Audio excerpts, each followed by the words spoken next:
Shadows in the Capitol, the power's all a game. They point their...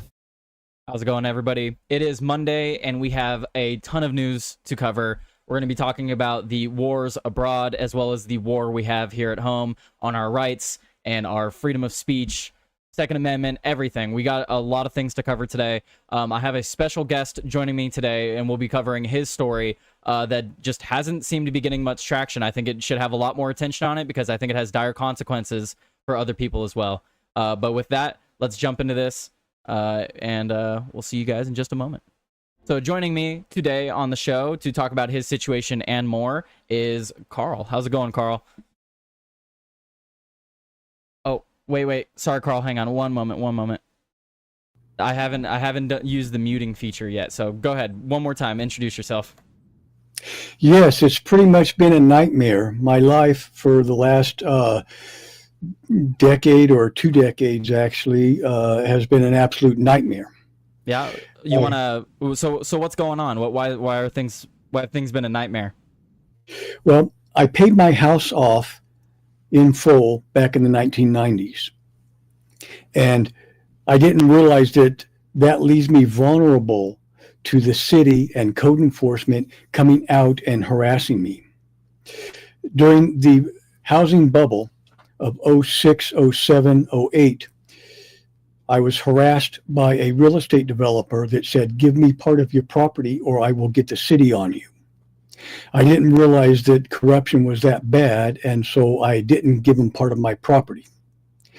So he got the city on me. The city came out and they started fining me for a whole bunch of things, which includes a tree falling during a superstorm. They said my grass wasn't growing fast enough. I appealed that, and they said that this is not a game of gotcha. This is not about how fast the grass grows, and then fined me over how fast the grass grows without ever telling me how fast the grass is required to grow. Then they fined me for trash being thrown in my yard. The neighbor that I was suing that was trying to extort my property threw trash in my yard. Code enforcement came out immediately, bright and early, and they took a close-up picture so you couldn't tell where the trash was from. They came out during storms, and they fined me for doing storm preparation and a bunch of other things. And so I sustained those fines, and then after Trump got into office, I paid my lump sum property taxes, $13,000. My property taxes are about $600 a year. So the $13,000 is everything all rolled up into one: water, sewer, garbage, everything rolled up into one. And that's what they told me. And I have that recorded.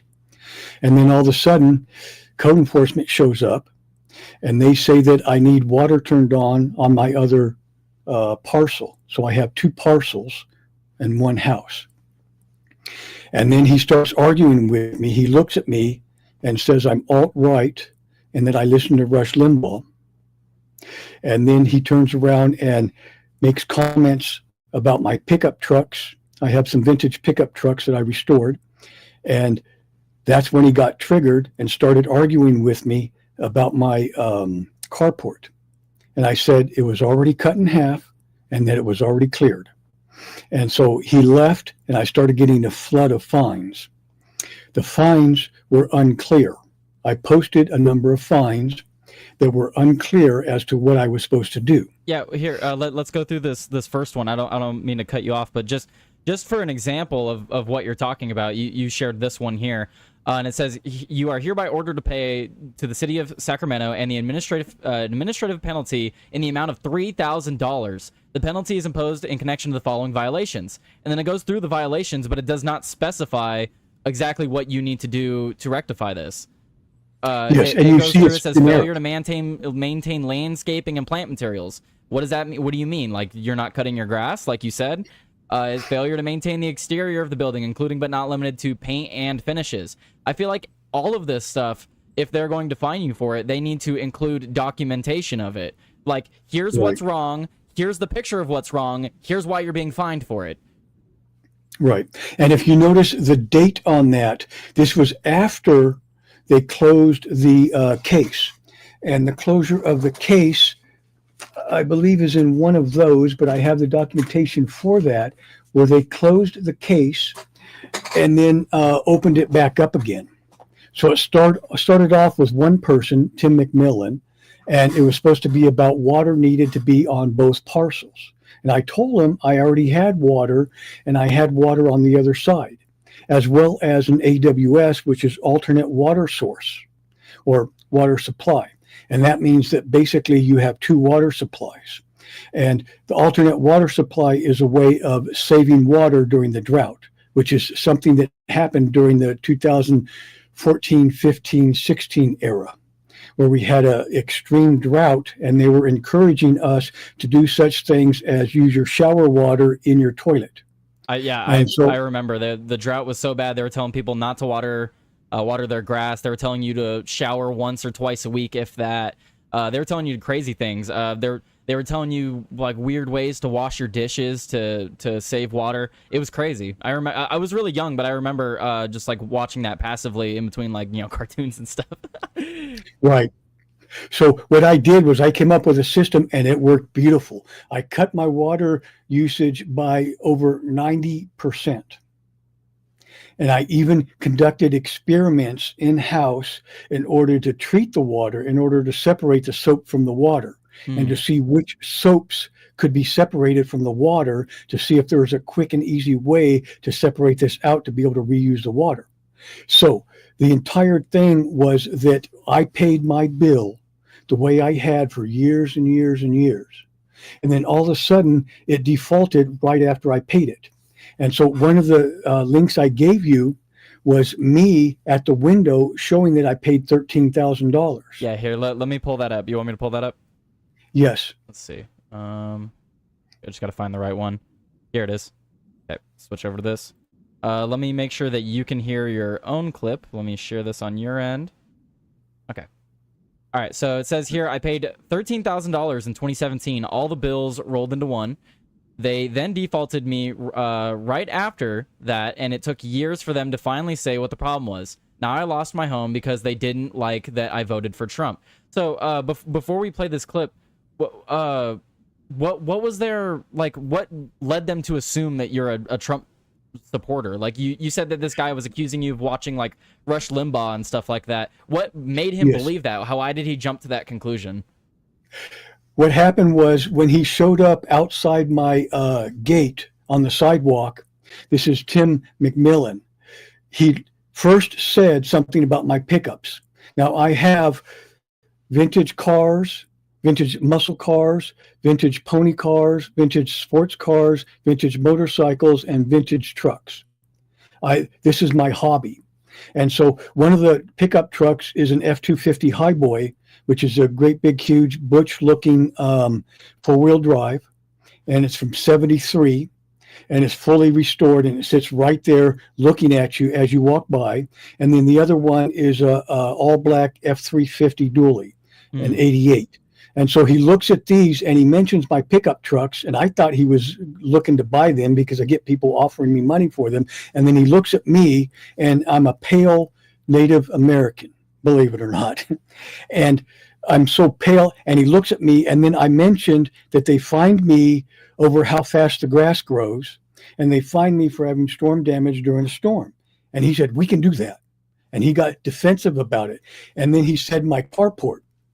I pointed down the street at two other carports that were larger than mine and that were illegal. And he said, I'm not talking about them, I'm talking about you. And then he started getting defensive about it. And this was weeks after Trump got into office. And so he said, you're all right, aren't you? You listen to Rush Limbaugh, don't you? And then he looked at my carport again and said that it was illegal. And then he looked at some other things, and then he left quickly. So it was some guy who was upset about the election. Sounds like he may have had, I'm just making assumptions here. It sounds like he may have had Trump derangement syndrome, and then he was selectively enforcing laws in your area, and then when you pointed it out, he just got even more upset. Yeah. Wow. And you see this, there's all kinds of videos on YouTube about police officers that do this. Yeah. And this is a sworn officer. It's an unarmed officer. And I actually worked with code enforcement. Back when they were fining me over how fast the grass grows, I worked with these people. The company I worked for subcontracted for the city, county, and state, and I had to pass a police background check and fingerprint and all that in order to work with them. But I worked side by side with them in a uniform while they were doing this to my property. And what they were doing was clearing out what's known as Oak Park, California, or Oak Park, Sacramento. This is where the former mayor that built the King's Arena was from. In fact, he was a neighbor not too far away, and one of my neighbors actually knew him. And he played in the NBA and then came back and became the mayor of Sacramento and built the King's Stadium downtown. And so what they were doing was redoing this area. And they would flush people out with what's known as zero tolerance. And so they would go through and take people's houses, take people's cars, and they took one or two of my cars. And one of them was because of a busted tail light after I got hit by a drunk driver. And they said it's zero tolerance, and I had to go pay money to get it out of tow, and I didn't have the money at the time, and so I lost my car. Wow. And so they had this zero tolerance where they clean things up. And they would selectively enforce things, and this was in order to generate more revenue. Yeah. The houses went from about 40, 60,000 to about 400,000. And so you had about 10-fold or 10-time increase in the housing values. So they gained a huge amount in property taxes. Prop 13 in California blocks them from raising the property taxes. So what they do is they find ways to take your house from you, or find ways to force you to sell your house. Yeah. And they do this by harassing with code enforcement. And I lost the appeal on how fast the grass grows. They never told me how fast the grass is required to grow. And I have evidence of this. I'm still digging through a whole bunch of paperwork. I literally have a stack, and this is not even a third of it, of papers. I don't know. Can you see that? Yeah. And this is papers I've been going through, 20 years or so worth of papers that I'm going through in order to try and document all this. And meanwhile, I'm facing eviction. I'm facing, I've already lost the first eviction. The house ended up being sold because they blocked me from getting emergency COVID relief.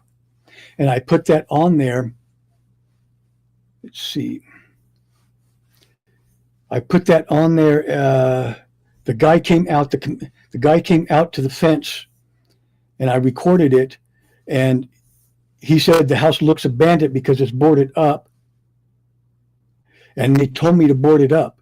And then they said on a phone call that this I video did. here with the guy in the blue shirt. Let me see the guy All with the these blue people know shirt. that. Did he It has the Gary? starts off with the. And that's the other thing is, I'm surprised the city doesn't not. Here, I think it's this one here. Let me switch my screen over so you could see. Is it Sure. this guy here?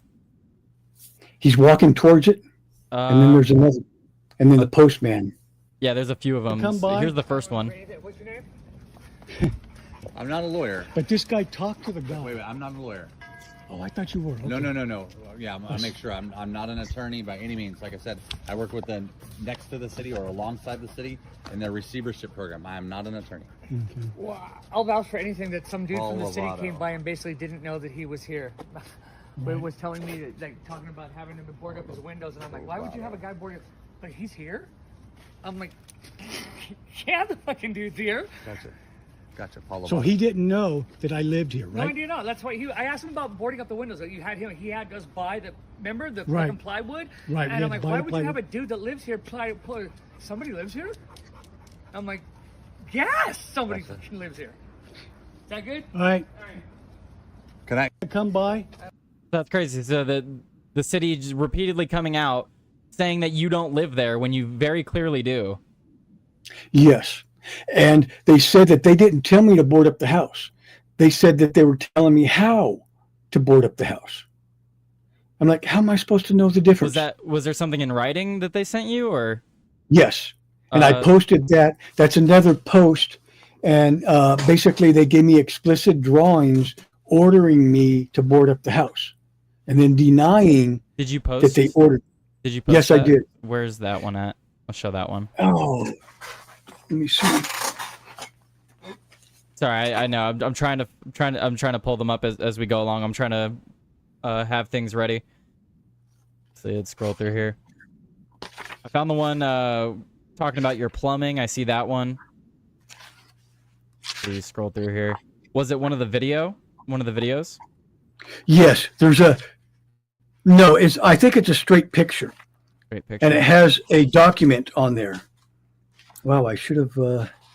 Sorry, I wasn't better prepared. No, you're okay. This is also my fault. Let's see. Yeah, because I see the videos of this guy coming out to your house. Here, while you're looking for that, let me play the videos that you have of this guy. Gotcha.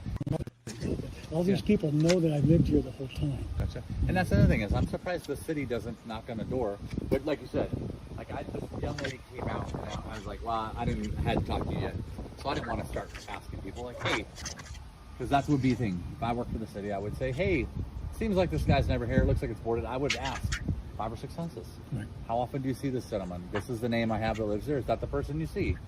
And that's a pretty basic, easy. So in this video, is your house currently boarded? Yes, my house is. I left it up as evidence. My house has been boarded up since after I complied with what was on the list. Everything is on those lists. I complied with as soon as I can, because once you get like $3,000, $4,000, $5,000 on there, you can pretty much lose your house. Yeah, and they were putting a couple $100,000 on there, weren't they? They were doing $4,305 a month plus interest and penalties for somewhere around 5, 6, 7 years or something like that. And so, yeah, it's And that's just more evidence to how unserious this is, because if these were serious infractions, they wouldn't let you get away with it for 7, 8 years. yeah. And here's the thing: is who was harmed? Nobody. Yeah. Now, if you go back to the sewer, the one where I measure the sewer. Oh, here, that was up here. This one? Yeah, I can't tell. I'm on Proof of where my utilities are. 2 Yes. parcels at one address. The south parcel has some utilities. The north parcel of where the utilities are that I use. And then you're showing a video just to show that there is plumbing. 13 feet in. This is the Yes. property line over here, going all the way over, and it's pretty close to where the fence is. So you own both parcels of this land? Or did? I did own 2 parcels, both parcels, and the house sits on both parcels, but the county map didn't say that, and I have proof of that. And the utilities are on both parcels. The north parcel, which is where the tape measure is, that parcel has the only sewer, and it has water outlets on it, and it has the gas. Is that the And it parcel they can sold? No, the other parcel they sold, and they sold it saying that that the north parcel doesn't have utilities. So the whole thing is that a 90-year-old house was mapped wrong by the county. I didn't find this out till long after all these fines. Yeah. I'm like, well, this is the whole problem. The guy thought that my utilities were all on the south, and I go, no, I have them on the north. Well, even But then, then you're working for the city, you come out and you're like, oh, there's 2 parcels of land here. They're both owned by the same person. There's a house sitting on both parcels. Maybe it should just be considered one parcel. yes, but then what they did was they sold it, and if you look at one of the postings links that I gave you, it's the one that says that they had a plan to sell it for $1,000. So in the description, it has a plan to sell it for $1,000, and that would be. I'm looking for it. It's in one of the videos you sent me? Or Yeah. It's a picture. Um, Oh, I see it. I have it. It's right here. So it says the county sold 1 parcel of my property, then the buyer was given the other parcel for free after the sale. yes, Wow.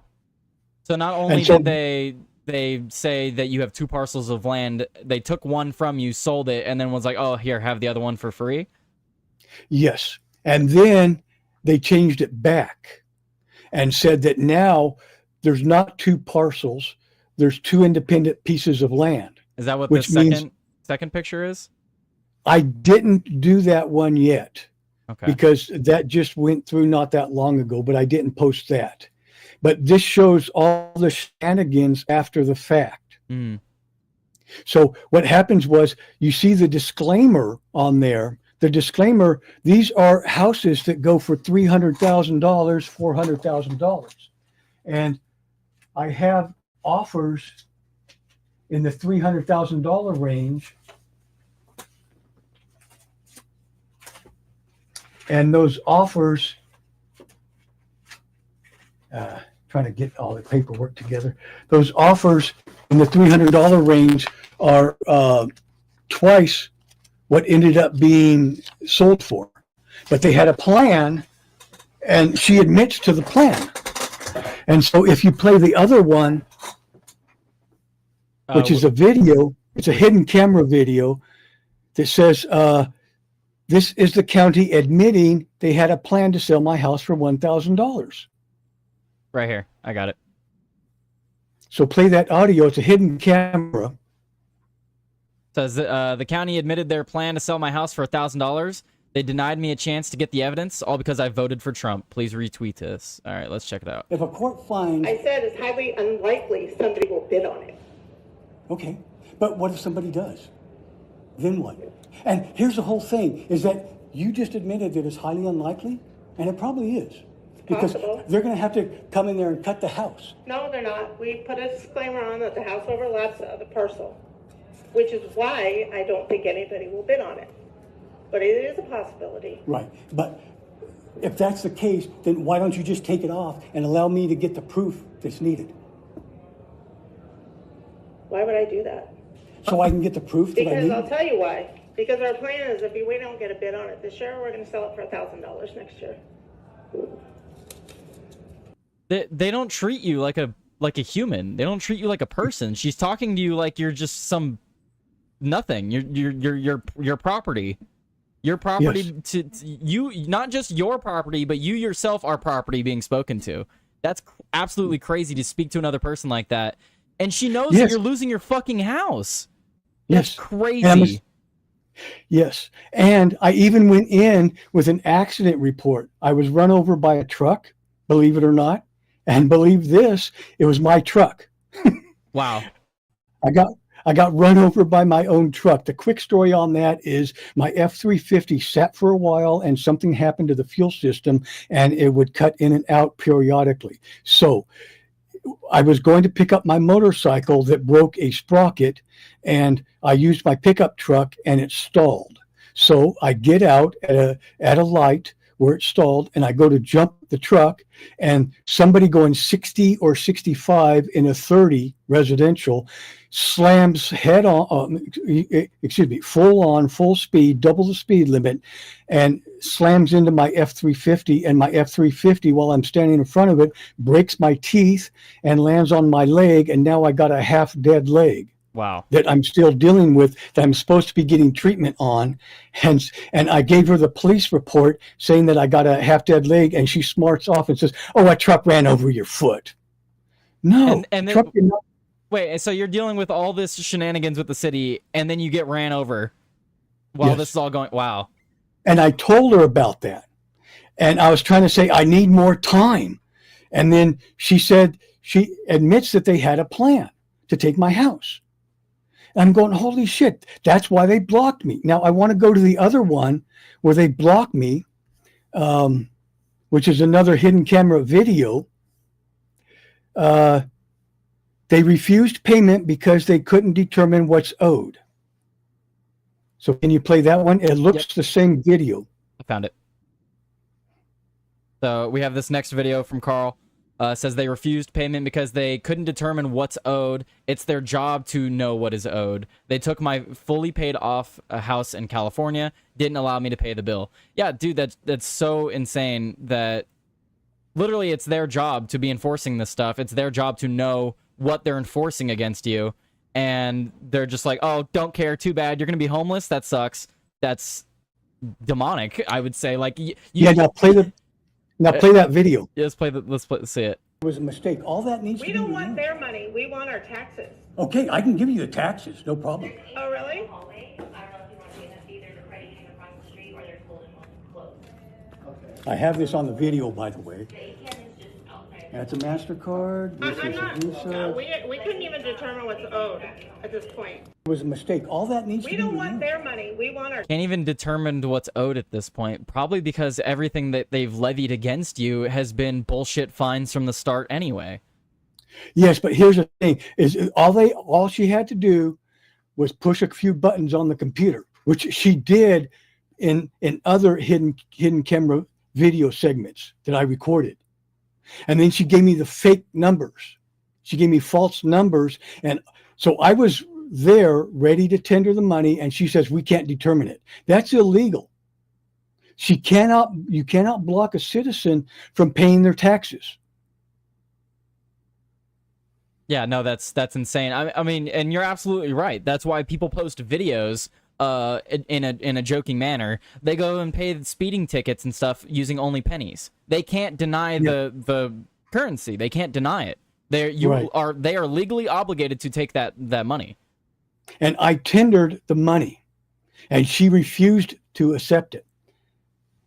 All right, so they blocked me from getting emergency COVID aid, and there's another one here, which the postal worker, and this starts off with me standing next to the mailbox, and it says proof that the property was occupied, and you see that their commissioned company, the company that the city of Sacramento paid to come out and do a report. All right, did you find that one? I'm pulling. It's the video, right? Yeah, and it starts off with a greenhouse in the background, and it says proof that the property was occupied. Okay, let's see. Scrolling through. I don't see it. Let me search it up on your profile real quick. We'll find it. It has a greenhouse, and it says X There it is. 22224. Got it. Proof that the property was occupied. That's all I needed to know. City of Sacramento not doing their job. Let's Now listen to the voices. move over Carefully here. listen to the voices. All right, let's have a listen. The audio's good. All right. I'm gonna let you go. Oh, Excuse me. Can you tell me if I live here? Have you been delivering mail to this box? never Okay. have. Did I heard that correctly? Huh? Never have? Yeah. Okay, fair enough. That's all I needed to know. Thank you, sir. Yeah, they're trying to take my house away because they say it's abandoned. I'm always talk to you. Very good. Cool. Listen, I have to run. I'm gonna let you go. Oh, Excuse me. What did he say at the end? What did the mailman say? He said, I always talk to you. That I always talk to you. So yeah, he's confirming that. Now that's just in the videos I've shown. That's at least 2 people in your neighborhood saying yes, you live here, Yes. in front of code enforcement. No. Or who is this? This guy is a commissioned third party, Okay. and he did a report. So they hired a company to go out and look at these properties, and then they ignored the report. And I posted that he ignored the report. I don't think I emailed you that one, but it's on my X account. And if you go to my X account, you see that, let's see. What am I looking for? It starts off with my saying, City of Sac ignored their own commission report. And it was posted on July 9th. Okay, almost there. July 12th. Keep going. Keep scrolling. And it has a flag. Okay. Yep, here it is. Found it. And then this is the Okay. phone call. Yes, now play that. Okay. And that's the same guy. Oh, so okay, so this guy on the phone call is the same guy that we just saw speaking with the mailman and you. Right. Okay. Right. All right, so this is all right. Let's play this clip. It says the City of Sacramento ignored their own commissioned report, blocked me from state and federal COVID relief because of my political views. They took my house. Let's see this clip. He is being flagged. Let me know if I can help in any way. He never responded to me at all. So I put in the information, sharing with what I knew based on my conversation with you. He never responded to me. Like I said, I'm a third party. I don't work for the city specifically, so I don't have a lot of their information. So there'd be no work order. I'm a third party that goes out and looks for information, and I try and work with the city on their projects. Okay. Okay, so I found the message. Here's what I have. I have Paul. I received your information from Dan Lowther. I'm working on vacant homes in the Sacramento area, and I'm part of the city attorney receiver program with Angel Solis. That's who I worked with. I was part of the receiver program. Angel Dan mentioned Solis? Who is that? Is that a person? Angel, yeah, Angel, Angel, Solis. He was the city attorney that I worked with. He's no longer the city attorney. He has stepped down, or moved on, I should say, not stepped down. And there's a new city attorney. I don't know who it is because I'm not a part of this program. But it was called the receivership program. And like I said, I'm just not working it out anymore. It didn't make a lot of sense for me to do it. So here's the information I have. I said, I'm also working with Angel Solis Receiver Program. Dan mentioned that you are the case manager for the address at. I have been to this property and spoken with the owner and occupants. While I was there, the mailman stopped by and stated he has been delivering mail here without interruption. I have direct contact with the owner, Karl, and we'd be more than happy to share this information. He is being flagged. Let me know if I can help in any way.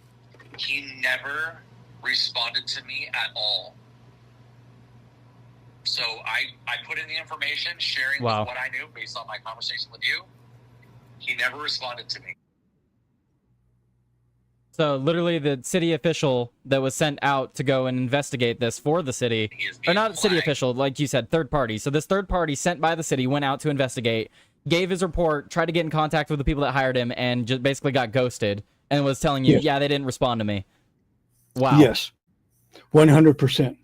And so I'm sitting here trying to figure out what's going on. And there's another one.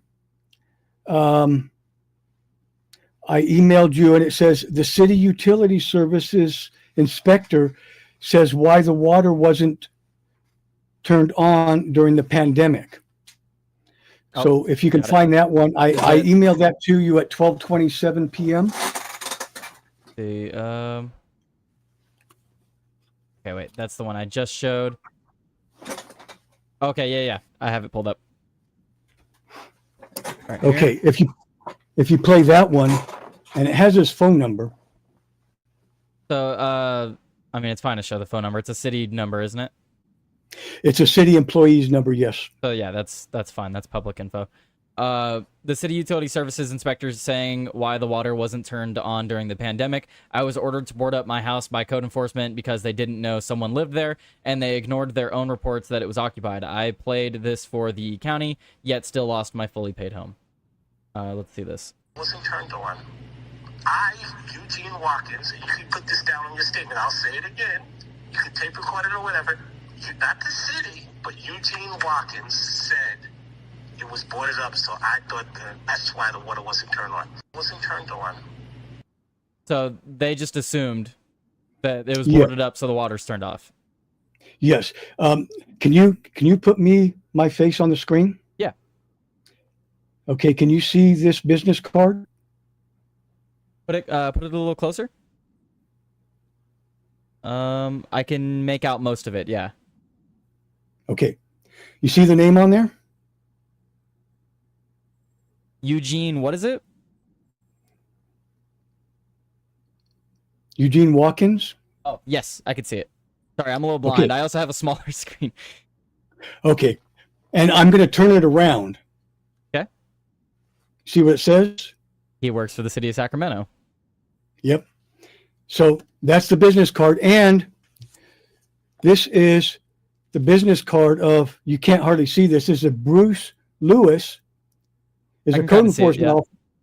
Yeah, it's hard to tell because it's weathered. But this is the guy that works for code enforcement that was out, and I went and talked to him. And he said he would get back to me. Never got back to me. Basically, I was listed or ghosted or whatever by everyone. And this is also Paul Lovato And these are the people, some of the people that were doing this. So you see that this was a mistake. He made the assumption because the house was boarded up, and that cost me my house. But he was saying that he did it, that he made the mistake, not the city. But he works for the city, so it's agency. So the city is responsible. And they went forward with what he falsified. So right. And I played that, and I have it recorded, but I haven't posted it. But I played that for the same person that blocked me from making the payment. And she stopped everything. And she went and called him and said, well, I can't get a hold of him. But it was enough to stop everything. And so they changed all their policy. And understand a few things is that the house went up, the parcel went up for sale before, but they said that they weren't going to sell one parcel, that their policy was that they wanted to sell them together. And they thought that the house was on one parcel, but they still wanted to sell it together. And I said, no, the house is on both parcels.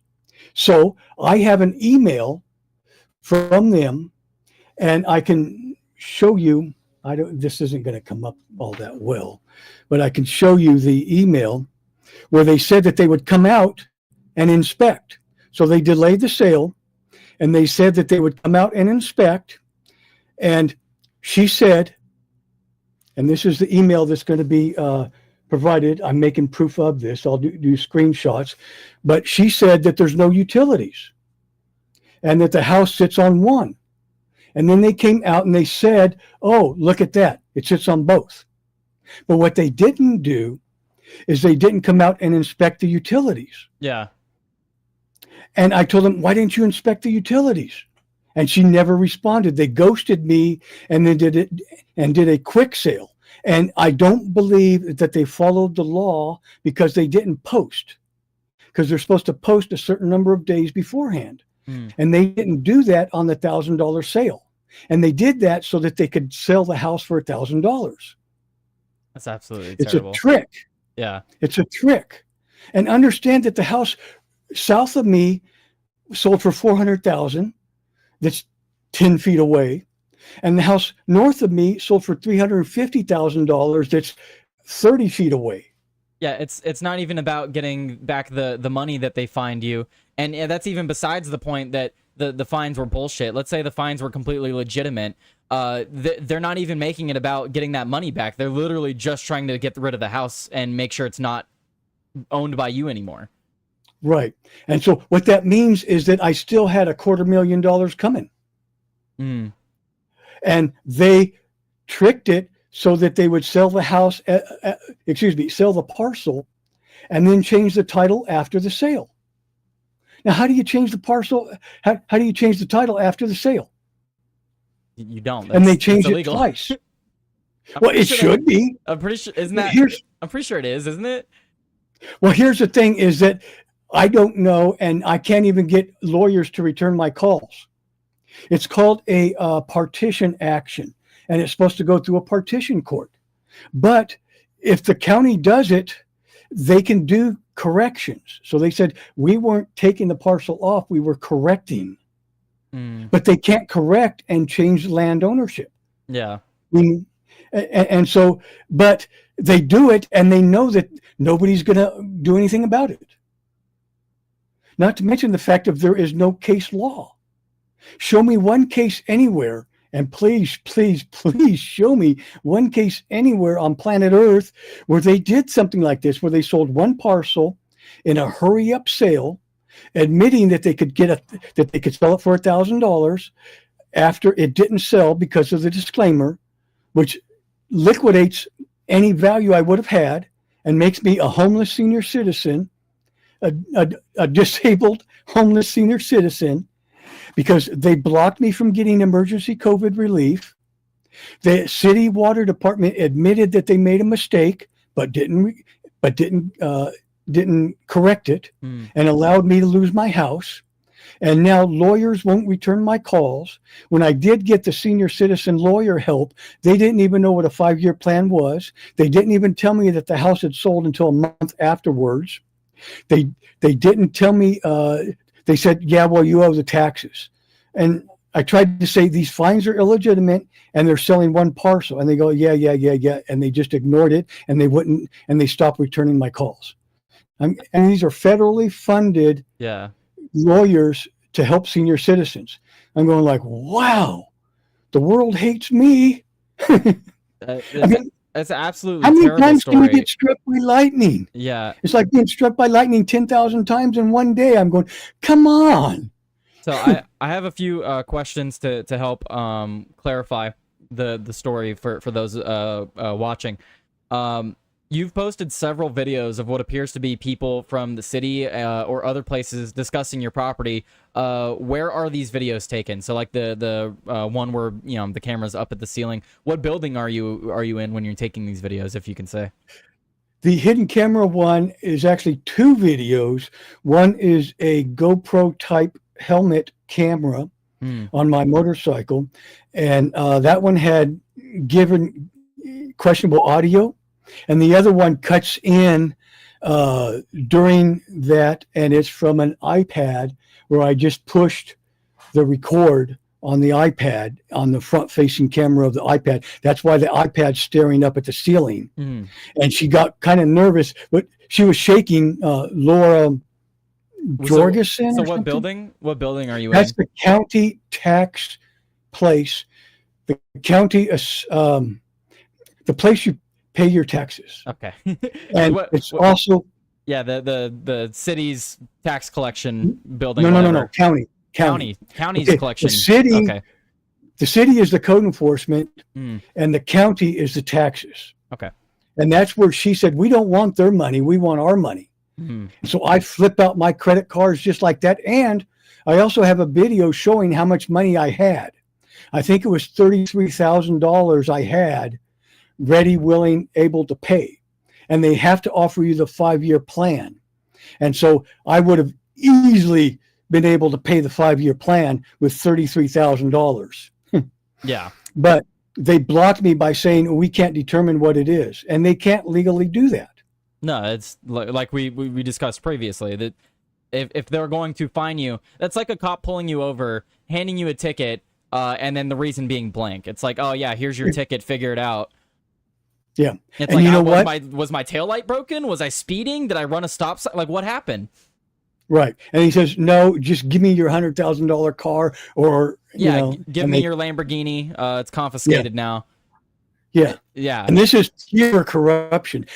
But here's the thing is, when you mention that, I actually have fines posted on my property that are blank, and I can't find them right now. I'm going through a ton of paperwork. My mind's actually going crazy because of the stress. But I want to show you this is a lot of stress to be handling for someone. I want to show you something real quick. You're supposed to be retired, like you said on the After Dark not that long ago. You're supposed to be retired. You're supposed to be out playing golf and fishing. You're not supposed to be dealing with this shit. Oh, he just stepped away. Okay, so Joey, you're gonna piss me off. You're gonna piss me off, Joey. There's so much news today, Joey. You're gonna piss me off. Here's my proof that I worked with these people. Hard to see. Yeah. But I worked with these people. Here's where they tried to get me wanted me to sign up for the abandoned house project. And so this whole thing, all these fines were because I didn't fill out a form. And so here's sealed documents. I don't know if you can see these, but they're still sealed. You can see the edge is sealed over. And one of these has duct tape, I think. This is not sealed, it's opened. This one is sealed, and this one is sealed, and these don't say water. I haven't opened them, but I'm making the claim that they don't say water. And the whole thing was about water. I showed her, and this is on video at the county office, doesn't say water, doesn't say water, doesn't say water, doesn't say water, doesn't say water. Yeah. Okay? And she says, it doesn't matter. And it does matter, because legally they have to tell you what you have to fix. Right. But here's the thing, is that if you look at the ones that they said they served, they say water. So what they did is they doctored government documents, right? Now, I'm 90-ish% sure of this statement that I'm making. Well, right? actually, it's not even that you have to be. You could be 100% sure about that, because I have this is one of the first things that I pulled up. It shows your supposed infractions that they're alleging, and then this is the written document that was given to you. And then online, when you go online, it says that it was a plumbing description. The description is plumbing issue, inadequate sanitation. Yes. So they're 100%. outright open. They're openly giving you different reasons. They're saying on one hand it's water, and then giving you documents saying it's a whole list of other things. And my understanding is that that's a. Why does my thing said idle? Am I coming through? You're good. You're still good. Okay. I was just noticing something. Okay, and that I believe is a felony. And I believe what happened was that they started out, they're going to bang me for a couple grand. All right. And after banging me for a couple grand and me not bending over or whatever you like to call it, they decided that they're going to bang the living crap out of me, and they know how to manipulate the system, because that's what they do all day. So they manipulate the system to deny me COVID relief at the state level and at the federal level, which worked and was admitted to and is proven. And then they doctor the documents to cover their tail, and then they get the county to do a hurry up sale to make sure that I don't get a stinking dime for a house that's in a $400,000 neighborhood, so that my life is destroyed and I become homeless. And this is after they know that the house sits on both properties. They know that their maps are wrong. So that brings me to my next question, which you did explain, but I'll give you this opportunity to elaborate further. Why did they split the property, which your house sits on, into different parcels? Why was it split? It was just like, was it what you said? It was just a mapping issue that never went corrected? The house, the building has 4 foundations, and it's approximately 90 years old. 90 to 100 years old. And back then, when I went to the city, they had no house on the property. Some of the maps said no house. All they said was a driveway. It used to be a shop. It was converted to a house, and I literally had a roof over a roof. Believe that. And I had a sidewalk that was poured that fell apart. I have newspaper clippings from 1944, 1945. So they did modifications in the 40s. This is coming up on nearly 100 years old, 80 years old, whatever. So the house has been modified, reworked, and so on. And so as I was doing various repairs, I noticed various things. I noticed that their maps were wrong. And so I tried to get them to correct the maps, and then I just gave up, because you're dealing with the government, and I just said, who cares? And that's what caused the problem, was their maps being wrong is what triggered everything. Yeah, their maps being wrong allowed this guy to screw you over, because he was having a bad day and he decided to ruin your life. Yeah. Literally, that's what happened. And so instead of them correcting the maps and say, oh, wow, you're right, they decided we got to do a hurry up sale because we got doctored documents and somebody screwed someone over and we have to cover some tail. And so in order to cover some tail, they decided they're going to destroy a senior citizen's life. And no lawyer, everyone that looks at this says, I don't know what the hell's going on. I'm sorry if I'm not supposed to say a curse word. You can say whatever the fuck you want, Carl. All right. And so here's the thing, is that this was because of the maps being wrong. And I told him that on the first visit. And that's when he just said, yeah. And here's the thing, is who was harmed? If you look at what I did, what they claim I did, is basically not having water on both parcels. All right. Yeah. And now I did. I have a follow-up question to that. Has the city tried to work with you at all to rectify or deal with the water issue, or it's literally just you have a water issue, deal with it? The city actually ghosted me. The one guy that came out, he actually ran away from me. Believe it or not, the guy Eugene Watkins. I tried to pull up my phone, and because he came out to check, and he was saying things, and he wouldn't allow me to record it. And then the next day, thankfully, he recorded it, and he said on that one that you played, when he said, "This is Eugene Watkins, and you can record this." And that's when he admitted that the city made a mistake. Yeah. And so the city should have corrected it. But the city didn't work with me. And I said, the state of California had free water for everyone.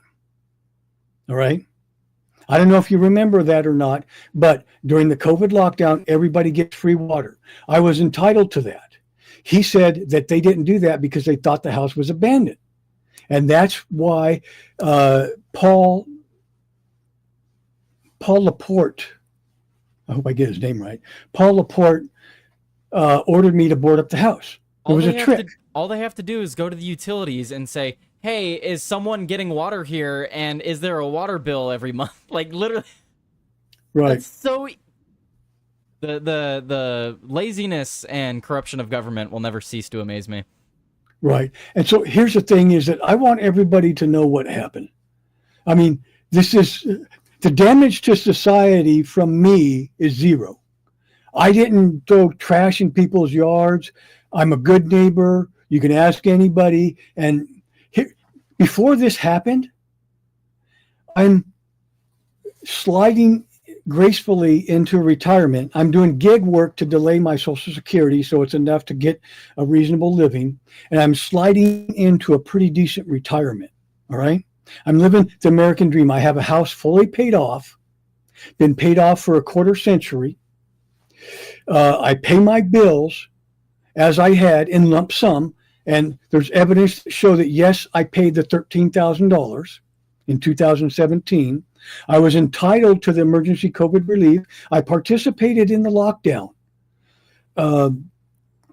I did nothing wrong. I did nothing different.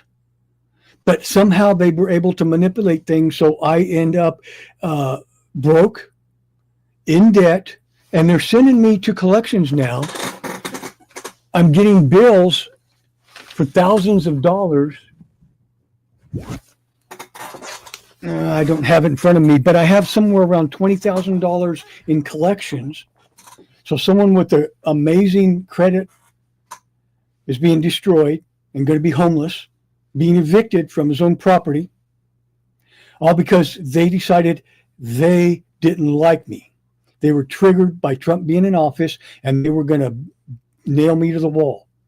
And they said, well, you should have appealed. When I appealed, the grass not growing fast enough, they made a joke out of it. And they said, it's not a game of gotcha. It's not about how fast the grass grows. And then when my turn came up, she testified that I had enough grass, but it didn't grow fast enough, which is not a code. They just made it up. And they can do that. They can make up anything that they want. And like I said before, I worked with these people. I worked side by side with Dia Bradford and Linda Douglas and O'Connor. I worked with these people side by side. They didn't recognize me because I was in my work uniform. I worked with these people while they were doing this. And I saw where they took an elderly black man's pickup truck because he took the lid off the carburetor, the air cleaner off the carburetor, to prime the carburetor. That's what you have to do with old pickups. You have to prime the carburetor or else it will not start. And it was a dent side Ford from the 70s. And so they took it from them, and I'm the guy that took it. They ordered me to take it, and Dia Bradford was sitting there, and she said, pop the hood.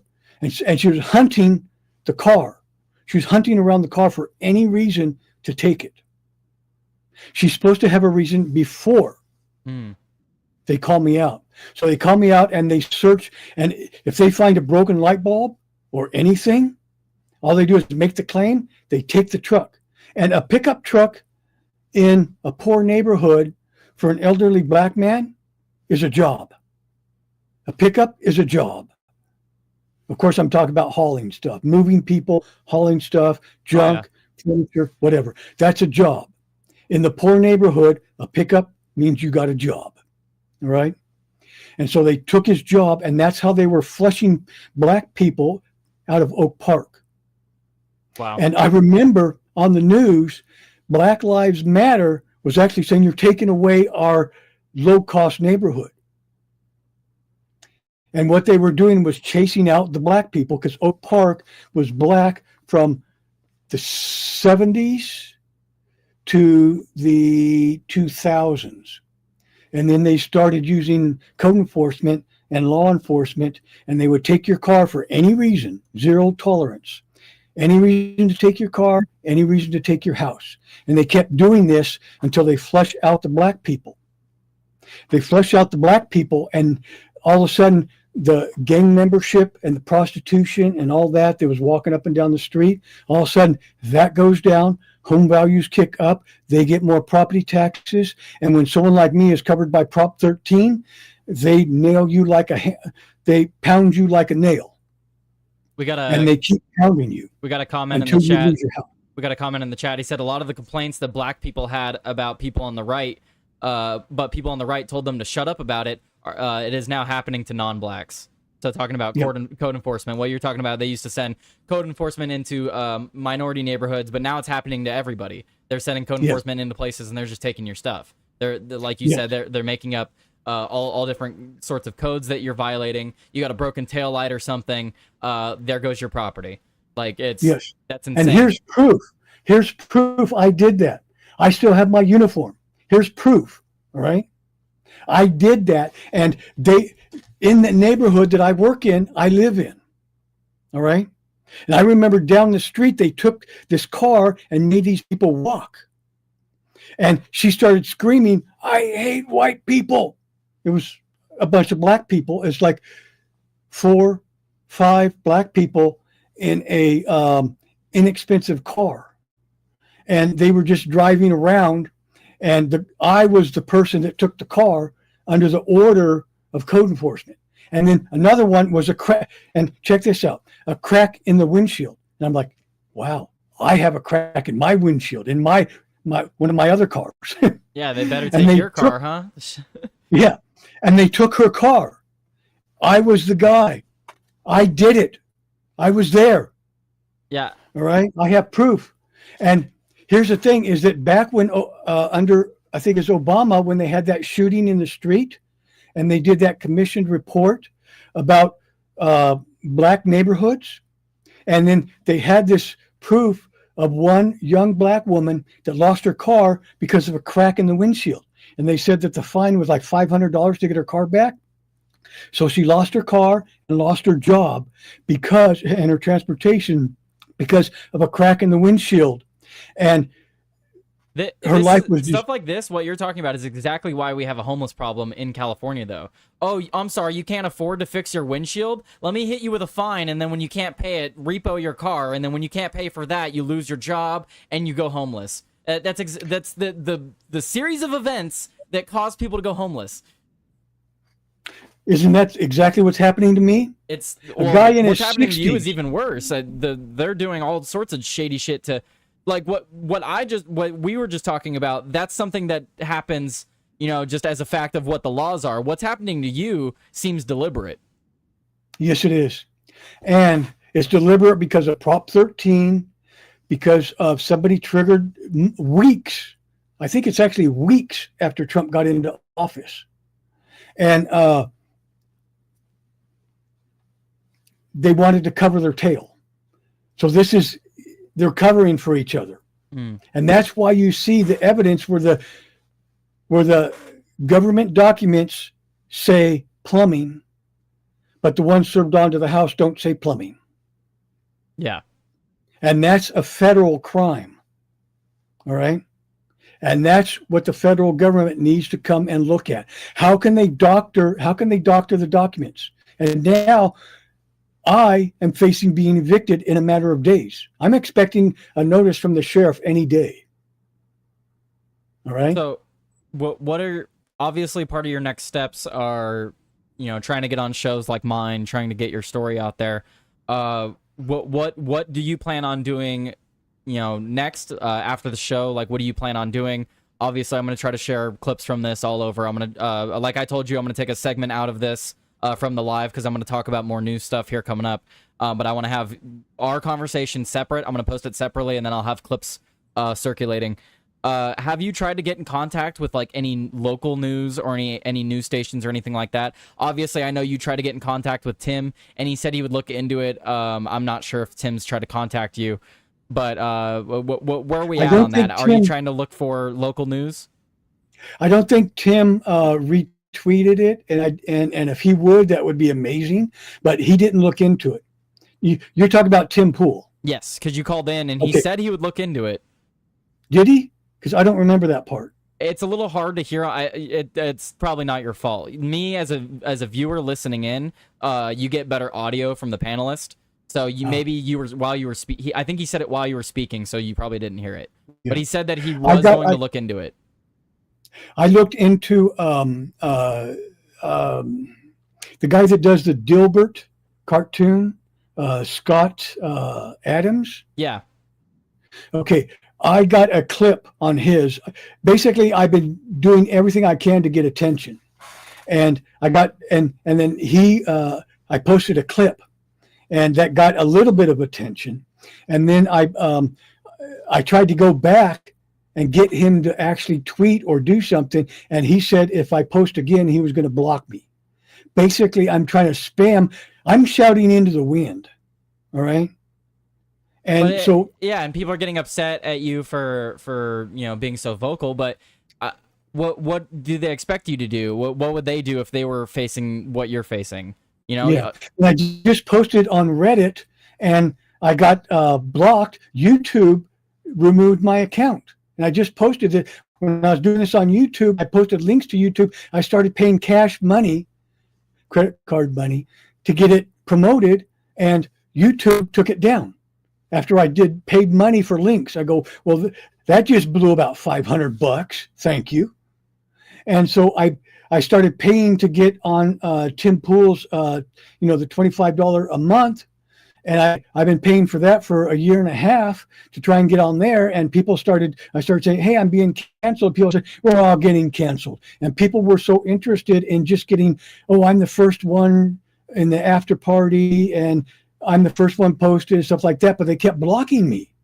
And then I get deleted, and other places on Rumble, they just automatically block me and say, you can't post your link. And a couple people, and I'm talking hundreds and hundreds and hundreds of tries, you get a couple people. Like you are one of maybe 5 or 6 that actually did something. And that's terrible, because looking at all the information you're posting, none of it's doctored. It's all out in the open. This is all very, very blatant bullshit. This is blatantly bullshit, and no one's helping you with it. I'm not a large platform. I'm not like Tim. Tim is one of the people that should actually be speaking about this. We had a chat earlier in the show from one of my friends, and apparently in a video today, Tim said that there's no news today.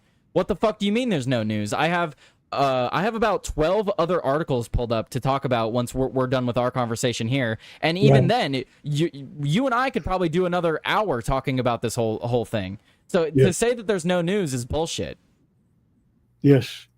And here's the thing is, I'm trying to be very, very light-footed with Tim, because if he bans me or if he blocks me, then I pretty much lost hope, because he's the only hope that I had. And I'm trying to get onto a show every evening, and I post a couple of links. But if I can get like 5 or 6 people to all post in like a stream, boom, boom, boom, boom, boom, to try and point to it, then maybe that'll get some attention. And the retweets and on Rumble, which I don't have much of a following on Rumble, but even when I try to pay for this on X, it ends up blocking me. X ends up automatically halting my paid. I have it right here. promo. Why is X halting my paid promos? It was okay to post for hours. Then I do a promo and it's halted. And then it shows here that your promo is being halted. It's a 45-second clip. You have a bunch of people that are added. You're trying to share your give, send, go. There's nothing here that would indicate spam. Right. Sure, you're tagging a bunch of people, but you're trying to get their attention. Right. And I don't know what to do.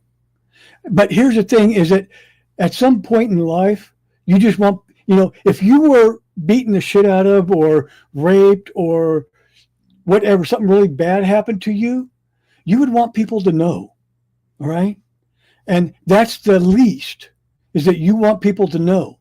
And I just posted to Reddit in one of my disguised accounts, and I can't post in Reddit's conservative because I don't have a tag to do that.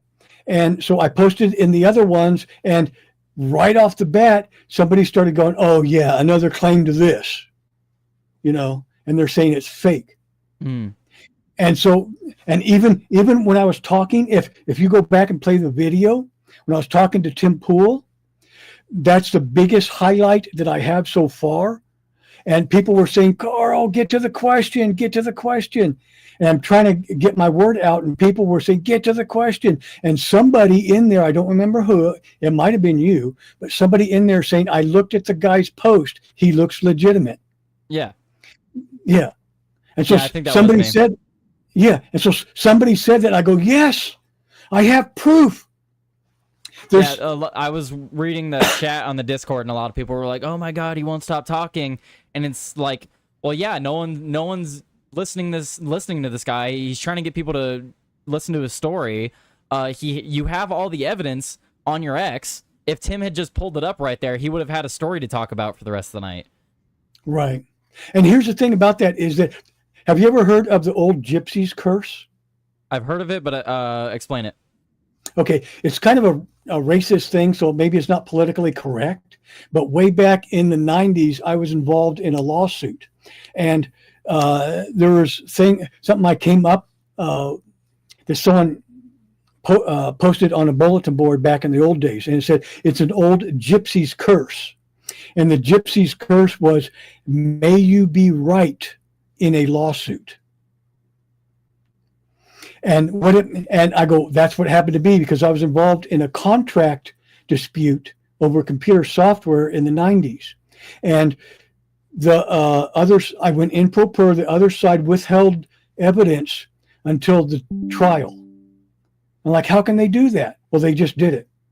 And the judge kept ordering them to come up with the evidence, but they kept refusing.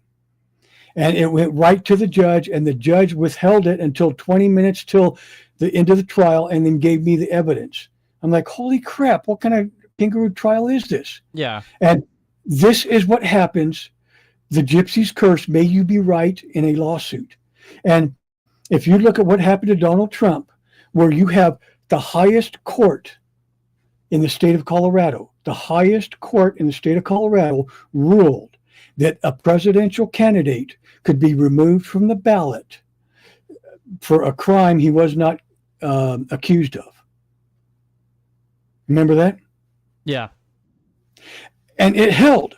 And then the Supreme Court 9-0 said no. So how is it that the Colorado Supreme Court, or the Colorado Superior, whatever it's called, would rule that the primary candidate could be removed from a federal election ballot? And how can you take expired misdemeanors, and how can you do all this stuff? It's called lawfare. Yep. And the thing is that they can do this because certain people are in control, and they know how to work the papers. Well, and they know how to do the paperwork.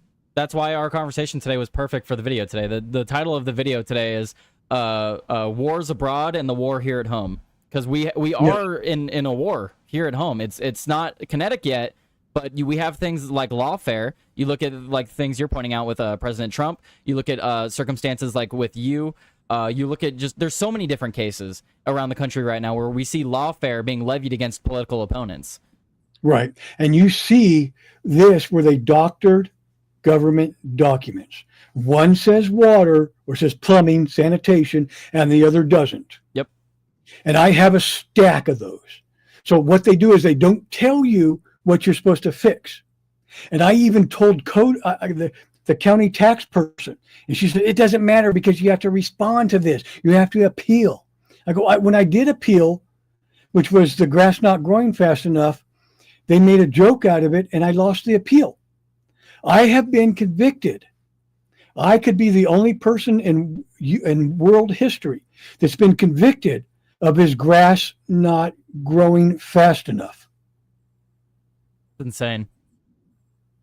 And it was upheld. And I told her that, and she said, yeah. And Tim, when I brought that up to Tim, that's when he got triggered. This is where they get on the power trip. And you see those videos about officers. They ask you for your ID, and you say, I'm not going to roll down my window. I'm not going to give you my ID. Am I being detained? And you see them freak out. Yep. Because what happens is you questioned their authority. As soon as you question their authority, bam, they're going to pound you like a nail. Yep. And that's what he did. Yeah, you don't question their authority because they'll show you what that authority can do. Yes. And you know what? Tim McMillan was right. They can do that. And they did. It's illegal to do. It's unconstitutional. We have a constitution that protects people and protects property. And this has violated so many things in the Constitution. But nobody gives a damn. A lawyer won't touch it, but they can do it. And the process is the punishment. Well, yeah, the process is the punishment, and the laws in the Constitution don't matter if they're not enforced. Right. And that's the thing. If they can do this to me, can I ask you, if you own property, you don't have to answer. I mean, I don't, but... Okay. Do you plan on ever owning property? Of course.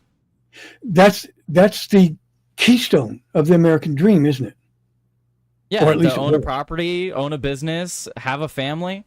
That's the American dream. And they destroyed look at what I was doing. I ran away from home at 17, dropped out of high school, worked my way through college. I bussed tables, washed dishes. I washed a lot of dishes, fixed cars, and so on. Lived in the ghetto, which Oak Park was. I lived in the ghetto more than half my life, and put up with all this stuff in order to get my way through college. I got a bachelor's of science. I started a software company. I was known in the industry, in the software industry. I was known for my skills. When I worked in the banking industry, when I went from one job to another job, the other job knew that somebody had quit because word had went out, because I was known in the industry as being one of the best ever as a systems analyst. And when I had my software company, I was shipping artificial intelligence algorithms inside of commercial business applications in the 1980s. No joke, and I can prove it. Mm. And so I know this stuff. And this is why I went on these deep dives chasing the rabbit that I told you about. 40 years I chased the rabbit on multi-threaded games. And what I'm trying to do is change the economy so that the economy works for everyone, so that other people can do what I did and other people can have the American dream instead of this hockey stick economy horseshit where middle class can't make it work. And the government is now destroying people like me that made it work. A high school dropout, a college graduate, bought his house, fixed it up, and was ready to retire, and the government just squishes this guy. And nobody will do a damn thing. The lawyers won't touch it. Yeah. I can't get a lawyer. I'm waiting for a call back from a partition lawyer, and I explained I'm going to be homeless. And they said, we will call you back. They don't call back. I've been ghosted by so many. They say, we don't have that skill. We don't know this. We don't know that. Even the ones federally funded that are supposed to be there to help senior citizens will not even return phone calls. And I have emails proving that. They won't return the email. The county won't do their job that they say that they do. They're supposed to come out and do an inspection. They said that they would. Once they realize the house sits on both and that there was a mistake, holy shit, they went full throttle. Get this guy destroyed quick. So they quickly did the $1,000 and they admitted to the plan. Yeah. And listen to her voice closely. She said, why would I do that? Yeah. It's literally her job to do that. And yes, but listen to the tone of her voice. Her voice goes up. Why would I do that? Yeah. And then she says why she won't. I said, that gives me time to get the evidence. And she says, I'll tell you why, because we have a plan. We have a plan. We could sell your house for $1,000. You're doing this to someone who's being paid by your tax dollars. You're destroying somebody's life. And they're not supposed to do that. They're supposed to act in the public interest. But they don't. Yeah. And then they alter the title. How can you change the title after the sale? You shouldn't be able to. It's insane. Yeah. Karl, I do want to, we've had an amazing conversation. The stuff you were talking about in terms of the economy, super interesting stuff there. I'm gonna get in contact with my buddy, see if he can have you on. He loves talking about the economy and the Federal Reserve. So that wouldn't be about. I know you're going through a lot right now, but if you wanted to talk about some more stuff relating to the economy, I'm sure he'd love to have you on for that. Just to distract you from the craziness going on. Right. At least for like maybe an hour or something. But I'll DM you about that, and I'll DM him. Okay. I'm glad to get you on today. I'm sorry that these are the circumstances that we met, and that the reason. I wish I had you on under better circumstances, but Right. I'm glad. Thank you. I'm glad that we could get your story out there. Like I said, I'm gonna be making tons of clips and stuff like that. And you're welcome to come on again in the future. Please, if you want to say anything to close out, where can we follow you? I have your X pulled up right now. I also see you have a Give Send Go link. So if anyone wants to support you, I assume the Give Send Go is where they can go for that. Yes, and it did kick in a little bit when I was on the Timcast show. One thing that you can do is to try and get a bit of a shout out during the Tim Pool. If I get multiple people at the same time to say the same thing at the same time, that would make it kind of, boom, here it is.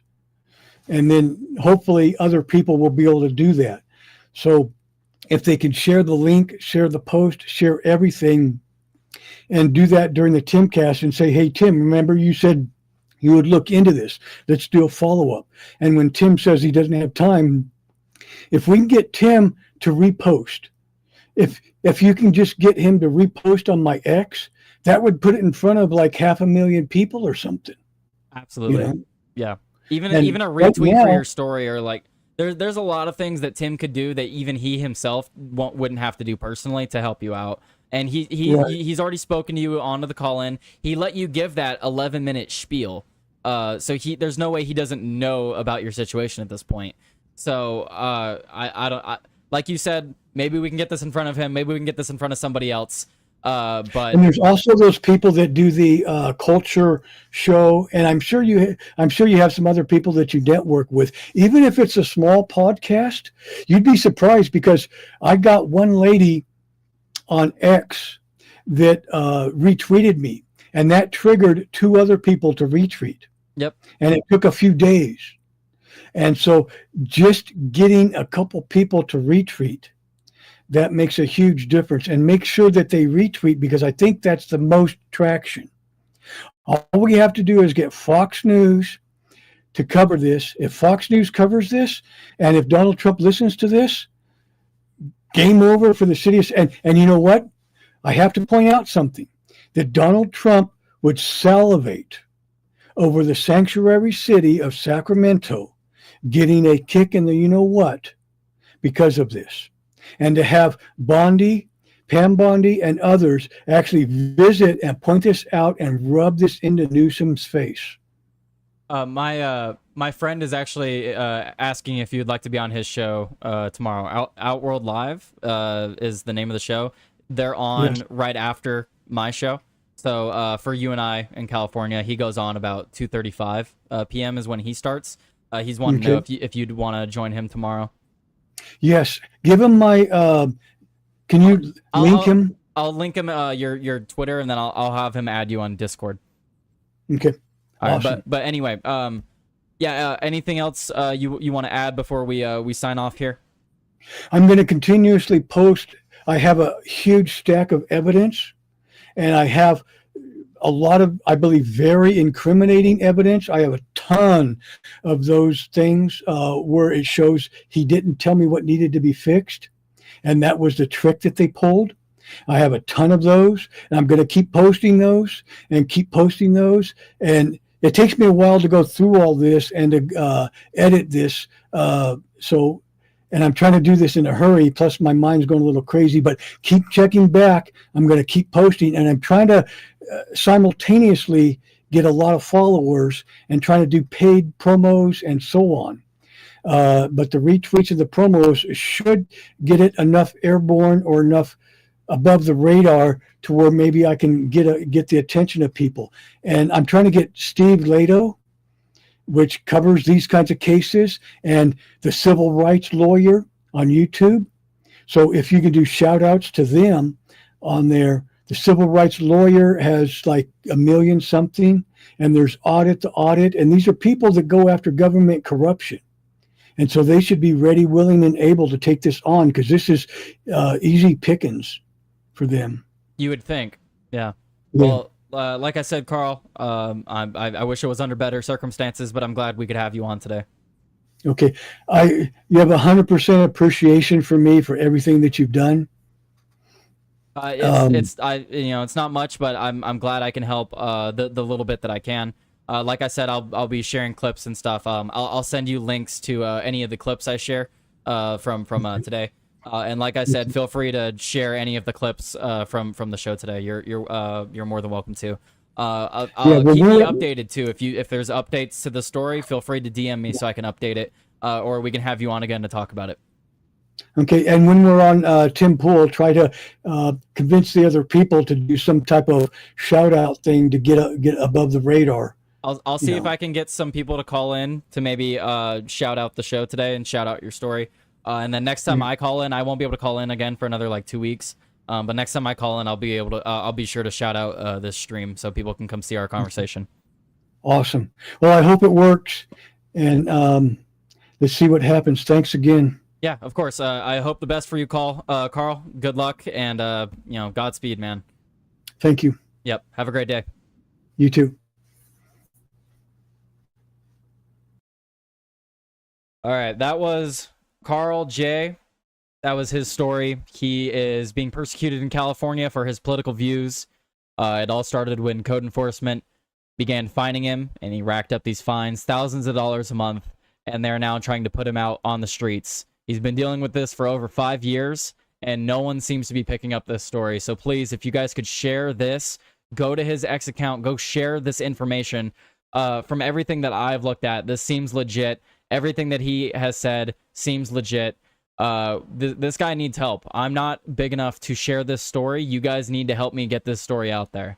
There's a lot of things that I want to continue to cover today, but I'm glad that we could have Karl on to speak about everything today. It's very unfortunate that those are the circumstances that we had him on for today, but it is what it is, and I hope that we can get a good resolution to all of this. Hopefully this actually can get in front of someone who has more of an audience than I do.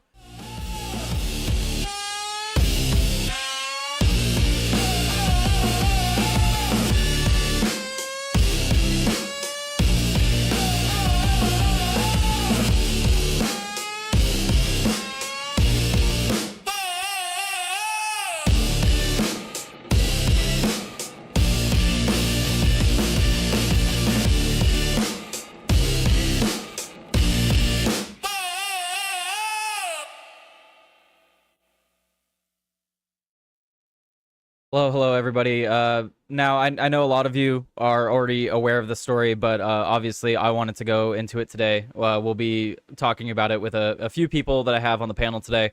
But first, I just wanted to talk about how I found out about this. I've known about the story since about last Monday.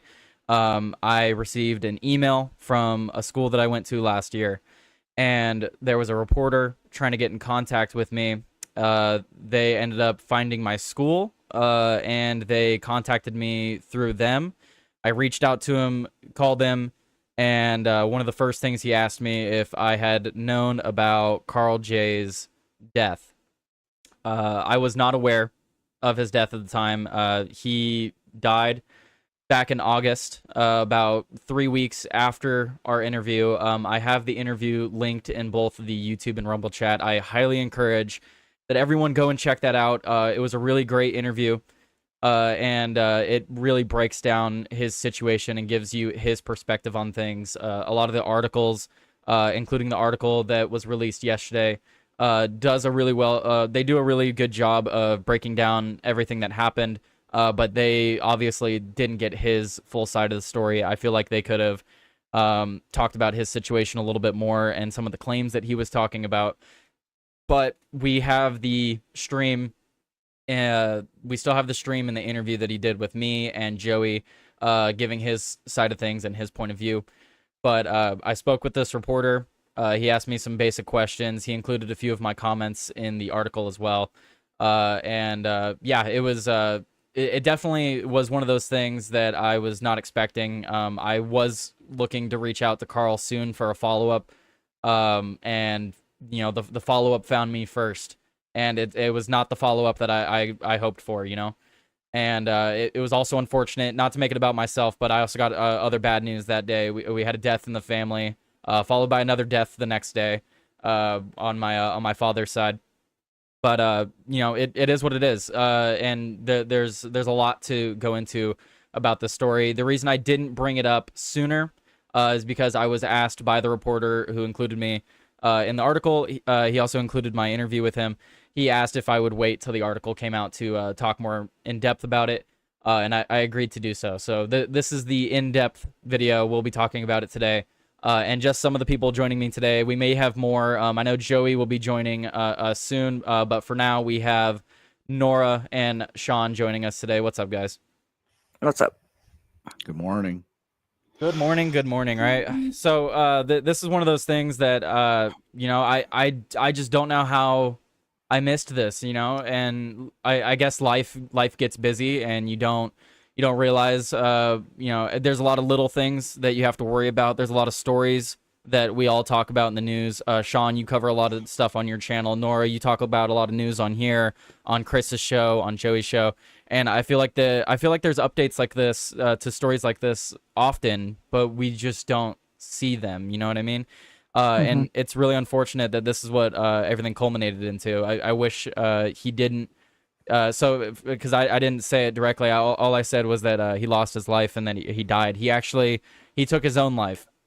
And the way he took his own life was the day that he was supposed to be evicted, he decided to detonate his entire house, literally. So he didn't want to be homeless. I know, even watching the interview back, that was a massive fear of his, and I definitely didn't see it being a fear to the point where he would take his own life. I didn't know he'd rather take his own life than be homeless. It's really unfortunate that he saw it that way. See, on Joey's show, he made it crack. But just like, I took it as a lighthearted jab, that he would rather go out than be homeless. And I'm like, no, don't say that kind of stuff. Wow. That kills me. And especially because last month I was asking Joey where he was, if he had seen him in the chats, because I really hadn't been in the chats lately. And so I didn't know if anybody had seen or heard from him. And I'm like, well, we got to really follow up with him. And then life happened and we never did. And then you told me last week, and it literally just felt like somebody gave me a gut punch. Yeah. I've checked on his social media periodically since the interview, and I did notice that it went dark. But my assumption, honestly, it was, and this is still on me for not reaching out and trying to find out more. But I just assumed that he had actually lost his house and he didn't have access to internet or something at the moment. I was hoping to hear from him at some point, like, hey, update, they took the house, or something, and then. It was super weird getting contacted by that reporter. I have no idea how he found out what school I went to. The only thing I could think of is that there's probably some articles in the newspaper about when I was at the school. That's the only thing I could think of, because I know that there was a few days where like the news came and visited. So maybe my name is in a paper somewhere and that's how he found it. I don't know. But getting contacted in that way was definitely I don't know if surreal is the right word, but it was definitely weird. It was never had anything like that happen. But I highly encourage everyone go and look at Karl J's Twitter, his X account. This is an archive of all the evidence that he had posted online. There's tons of evidence here, tons of things that he was highlighting and pointing to. to help support his case and stuff like that. Lots and lots of videos. There's some things that he's reposted which are a little irrelevant to his situation. But we have things like, his video he did with Tim Cast, which we'll play at some point here. But yeah, this it's a very unfortunate update to a story. For those of you that aren't aware of Karl J's story, essentially what was going on was the city was fining him to oblivion, and he had a lot of property taxes that went unpaid because he was unaware that there were 2 parcels of land. So there were 2 parcels of land that he owned, and the city, because the way they drew their maps, didn't realize that he owned both parcels. So they kept fining one of them and taxing the other property as well. And then he didn't find out till way later when he owed all this money. And then while he's trying to pay it off, the county's messing with him, telling him to board up his windows, and then fining him for boarding up his windows. There's people coming by the house saying that it's abandoned and condemned. He has videos of city workers talking with neighbors and mailmen, literally saying, "Do I live here? Do you see me here? Do you talk to me when I'm here?" And even the mailman's like, "Dude, I talk to you every day." So like the city was coming out trying to prove that this guy had a condemned house, had an abandoned house, so that they could take it from him. And then there's even he that. even tried. And then He there, tried paying the taxes on it, and they wouldn't let him. He's got that video too of him at the clerk trying to pay it, and they won't take his money. and is that the same video where the woman literally laughs in his face while he's trying to pay for it? Yeah, that's the county clerk. It was just the disgusting. same woman. Is that the same woman that said they had a plan to sell his property for $1,000 later, and then they wind up giving away the additional plot? The whole thing so, is yeah. twisted, man. I Like think right so. after, I think that's the same lady. yeah, right after the I just watched your interview with him. It's really good. Everybody should check it out. The link is in the chat towards the top. I don't know if it's pinned or not, but you should definitely check it out. But basically, like adding on to the pile that Tyler's spelling out here, right after the last drought, when everybody's lawn we were ordered not to water it properly, that he's now being fined because his grass isn't growing fast enough. But what are you like supposed to go out there and scold the grass for not growing fast enough? How does that even make sense? And then something to do with like, they assumed that because it was boarded up that nobody's living in it, and they assumed that there was no water on one of the lots. The whole thing is just dark and twisted. Yeah, And what makes it even worse is that the house wasn't even split up evenly. Only one parcel of land took like a quarter of the house. So he had the house spread between 2 parcels of land. So he technically had to pay for both, and the city never told him that he had 2 parcels of land. And then by the time he found out, he owed like thousands, if not a little over $100,000 in fines and taxes.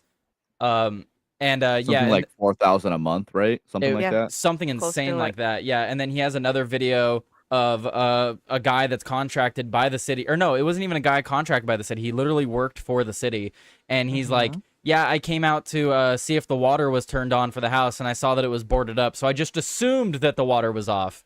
And then he added that in his report for evidence that it was abandoned. Mm-hmm. And then he was unable to be contacted when the clerk actually tried to verify that claim, apparently.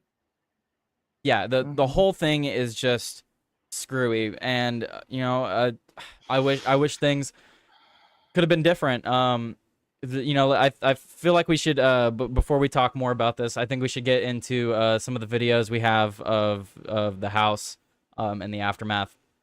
We have up the audience for sure. Yeah, we have this from the ABC 10. Body found in Sacramento home explosion.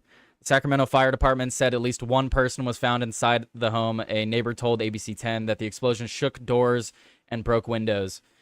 Sacramento, California, one person is dead after a home exploded in Sacramento Thursday morning. The Sacramento Fire Department responded to the home at the 4000 block of 39th Street after neighbors reported the fire around 6:15 a.m. The home is about 2 blocks north of the Christian Brothers High School.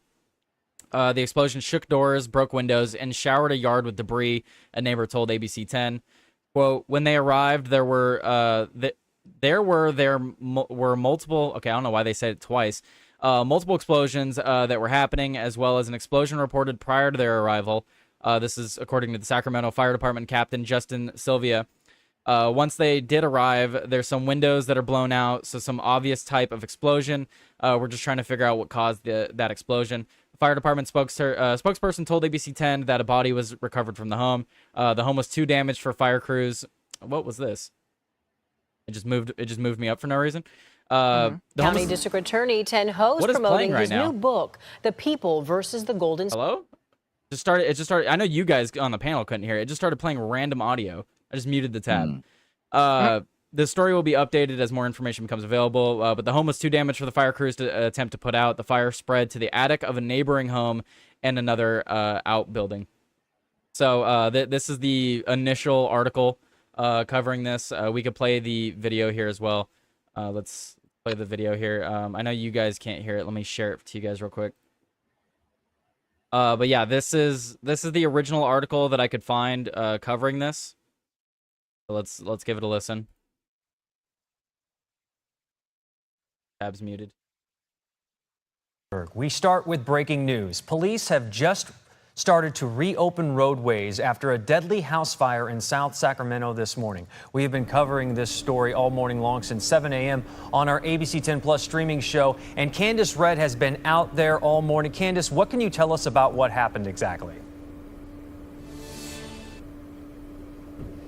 Well, Jay, good morning to you. You know, neighbors are saying that they are completely shocked when it comes to a home somehow, some way exploding and then catching fire. Giving you a live look at the scene right now. You can see that yellow crime scene tape is up, and we've also seen heavy machinery being brought in, something that you would typically see on a construction site. Well, let's start from the very beginning. This all happened this morning at a house on 39th Street. This is near MLK Jr. Boulevard in Sacramento. Now, when firefighters arrived, they say the house was engulfed in flames. We're told the fire jumped to other homes nearby and even a building behind the house. The firefighters worked quickly to put out the flames and save the other. I have tried to look for other articles to follow up on this. I don't know what he did to cause the explosion. I don't even know if they would make that public. They probably won't. They generally won't make that public. If anything, you have to track down the police report and the fire report to find that out. Right. They may do it like a long time later, but I don't imagine they would be talking about that. I asked the same question though. I haven't seen anything. I'd have to agree with our sergeant. He said, "Lol, where did they get this lady from? It's the shittiest on-scene correspondent I've ever seen."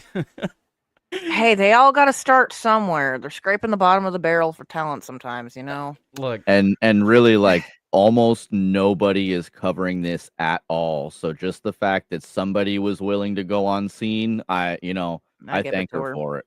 Yeah. Well, that's partly why, and this isn't to justify what Karl did, but I think that this is why he did what he did, right?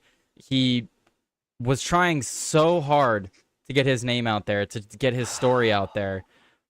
So many people turned him down. There's people that said that they would look into it, never did. People that said that they have him on the show, they never did. Joey and I were the only people to actually give him the time of day, to have his story be heard and to delve into it a little deeper. And it's unfortunate that he felt like he was so, not heard that he'd rather not be homeless. So he's like, I don't want to be homeless. I want people to know about my story.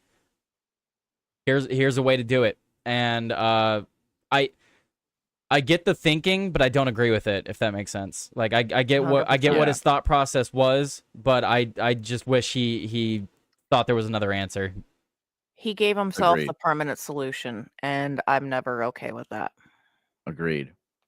Permanent solution to a problem that, obviously is life-changing, but, life can still go on. You can still have a good life. It's a temporary problem.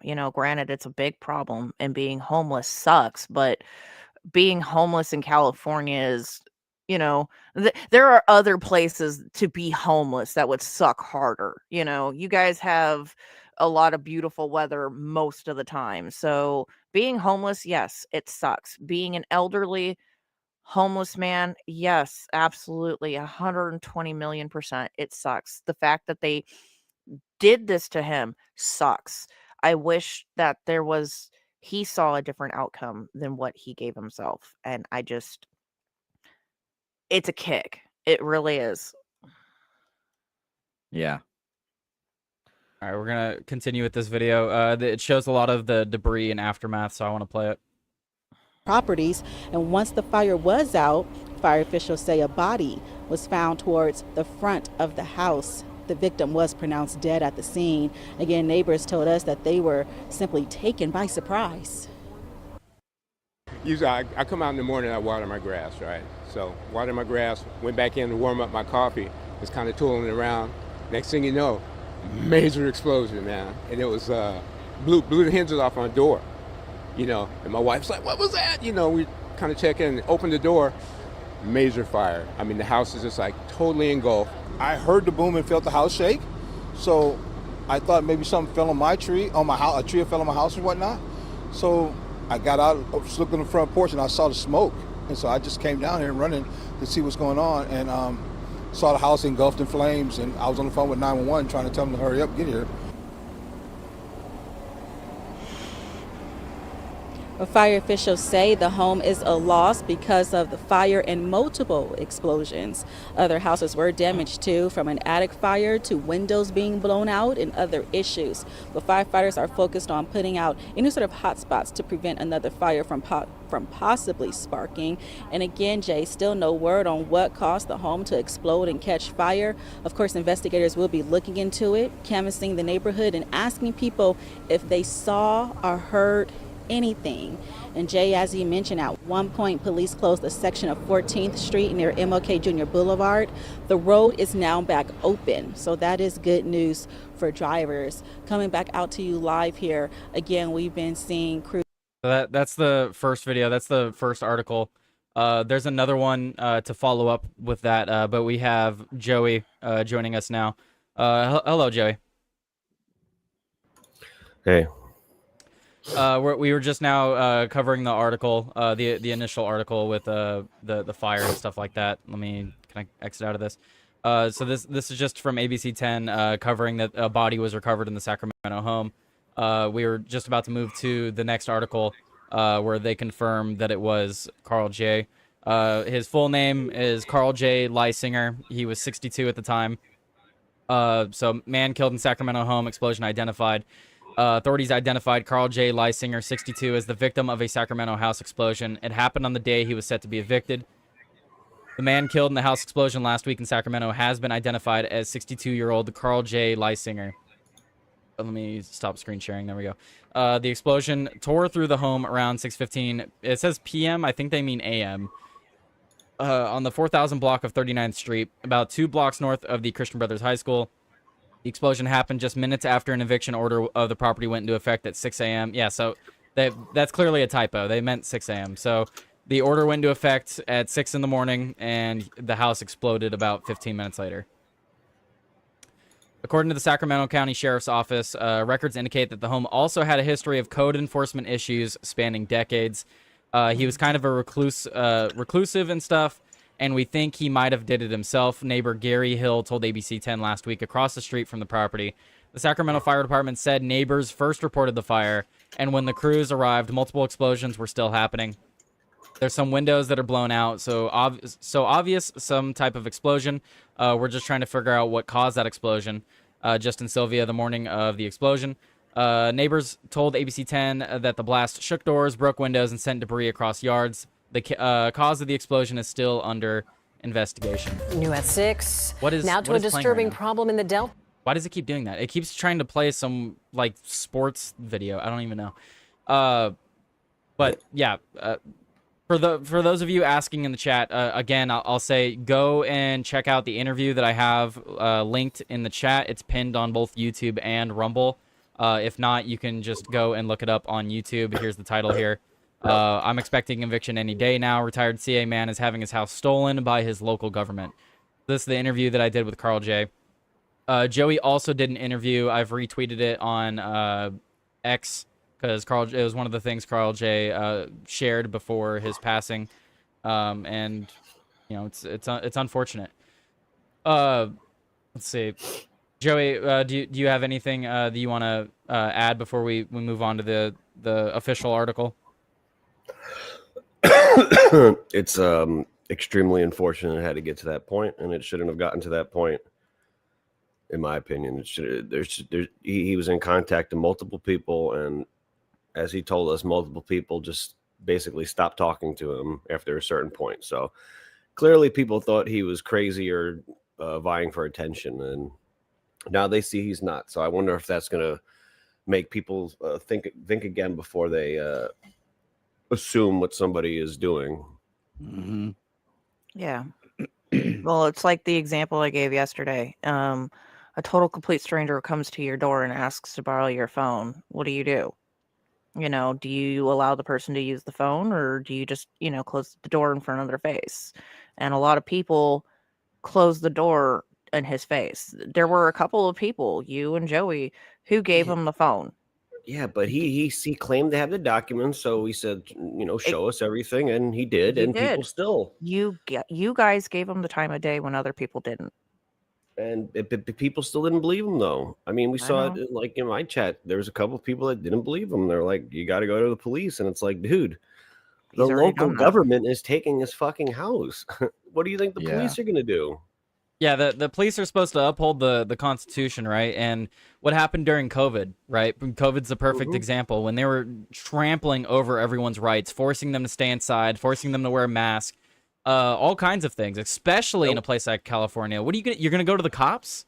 The cops will be like, too bad, dude. Too bad. Follow the ordinance. There's an element of COVID that has something to do with this too, because he claimed that they came after him during COVID, if you remember. Yeah. It was because of his stance on it. Yes. So. Well, and he also claimed that they refused to give him COVID relief. And I don't know if this happened in every state, but almost everyone in California got some sum of money during COVID.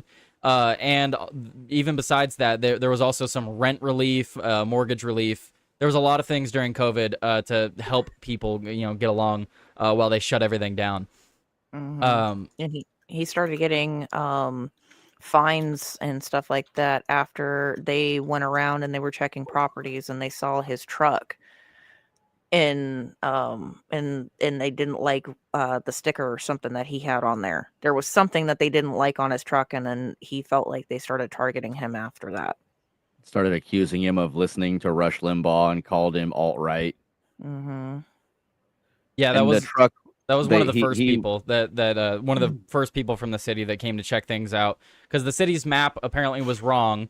And this guy, he comes out and he's supposed to survey the property, and you would think you come out to survey a property, and we just saw the video. It's in the neighborhood. You come out to a neighborhood and you're like, oh, this guy's backyard basically is not included in his property. Huh, maybe we should redraw the city lines that we drew up fucking 70, 80 years ago and include that in his property. No, instead, let's just take it from him. And then after we take it from him, we'll take the house too. He name drops a lot of people too, in terms of like the ones involved with sending him the paperwork and sending the people to his house. Yeah. He showed that they came up with flimsy excuses to give him citation warning. Like, all this, and these reasons to take his house. 100%. It all feeds into itself too, because like they started saying that like the article talks about code violations, right?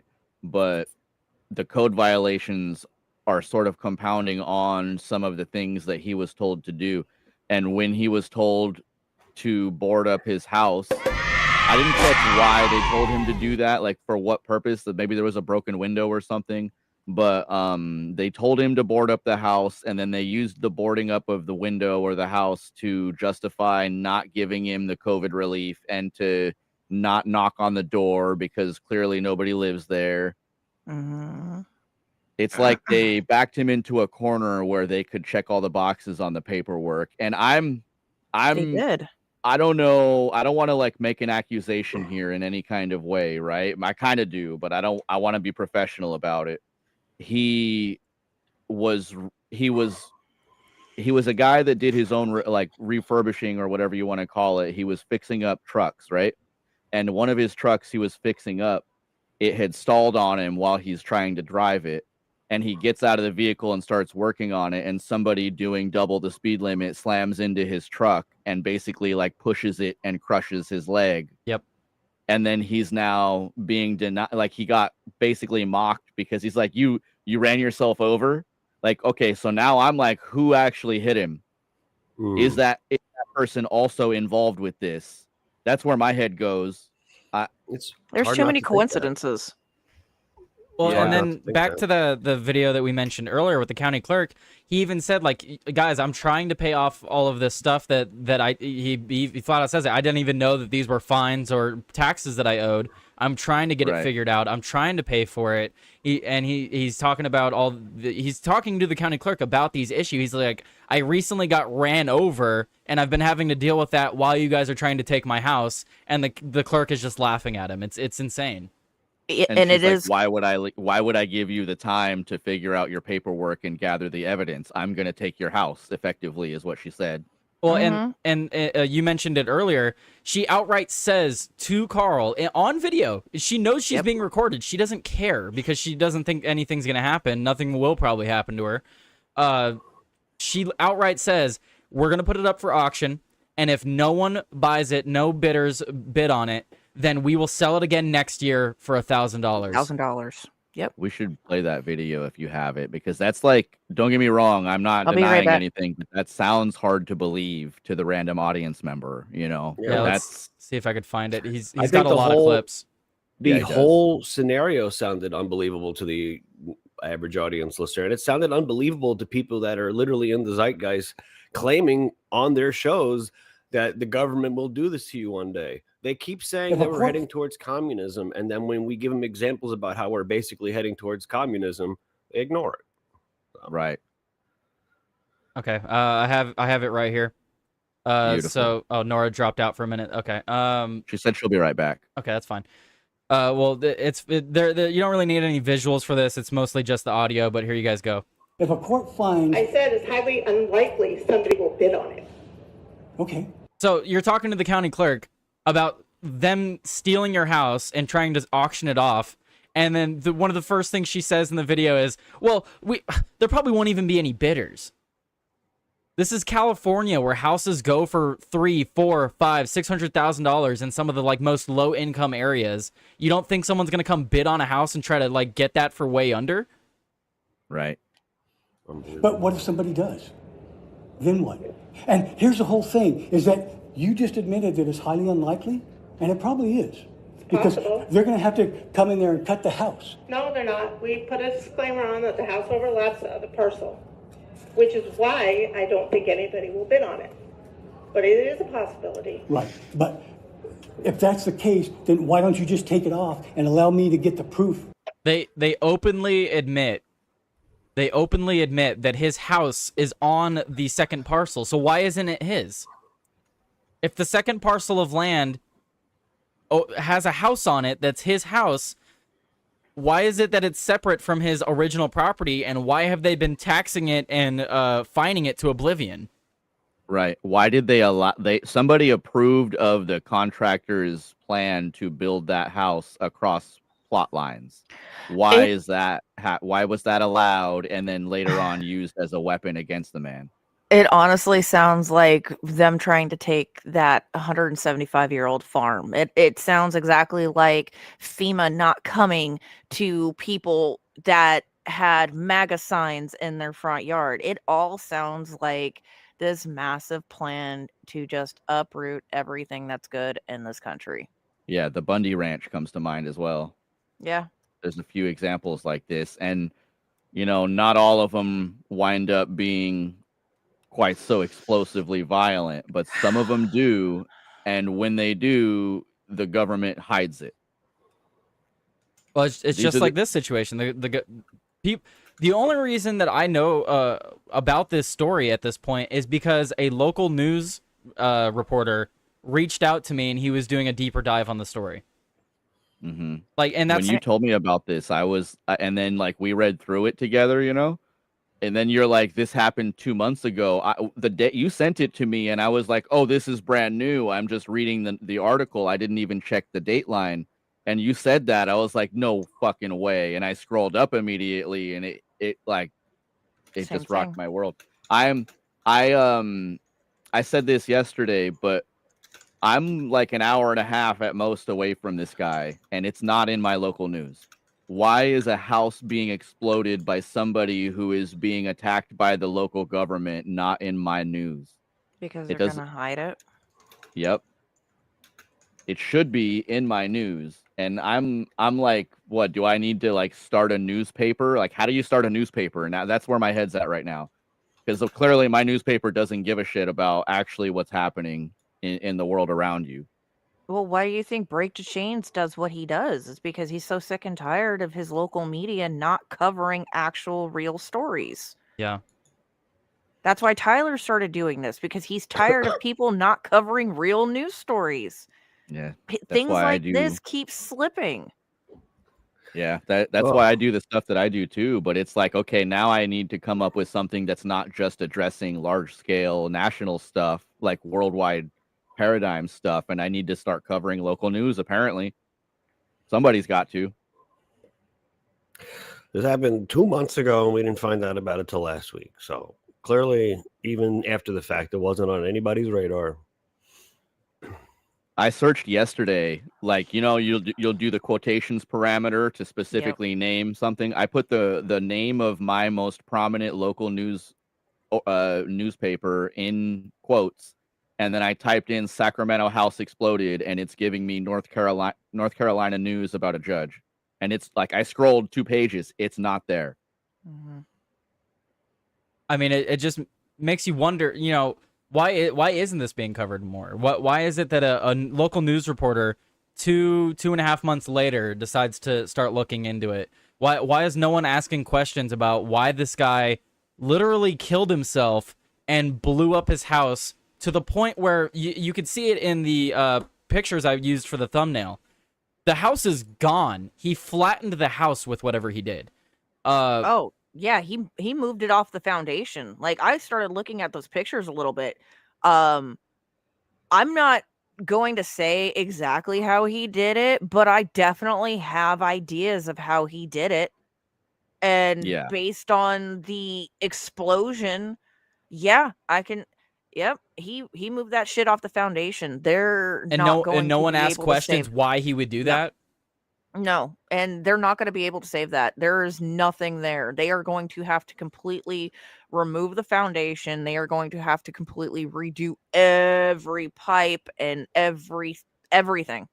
Every piece of rebar is going to be redone in that place. It is going to be 100% new if they actually choose to build something on it. And the way that they went about this leads me to believe that they're trying to do something in that area.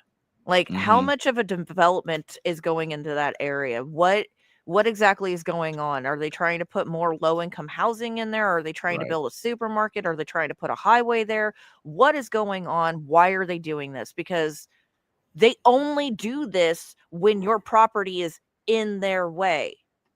And so what was his property in the way of? Dr. Baines in the chat points out something. He had records of them changing where the lines were for those parcels, and they said it was old and that they drew the property line again without him knowing, and he missed the deadlines for any of that. It all comes back to it has to be intentional. There's too many things that happened to Karl to where you can't say that there wasn't some intent to it. Oh God, yeah, no, there was 100% intent. Well, and now that we kind of laid the framework a little bit, Tyler, if you don't mind, can you repeat what you said about the damage to the neighboring houses? We'll be getting into that in the because we still have the main article to read, but they even said it in that video that we played earlier, and the house. So the fire was so bad that it actually one of the neighboring houses, it spread to their attic, and the house is now condemned. It's been labeled as non-livable. So they need to repair that house before they're allowed to live in it again.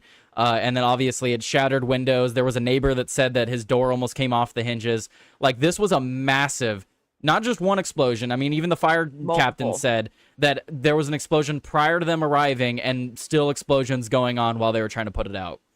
Multiple, and they actually couldn't put it out for a while because of the explosions. It was too hazardous for the firemen. Yeah. So, and you know what, though? The average layman might blame him for this, saying he shouldn't have done that, and he shouldn't have done that. But you know what? Government caused this, so yeah, and like I'm kind of torn because in no way, shape, or form should anybody ever end their life. Yeah, and additionally, nobody should blow up their house.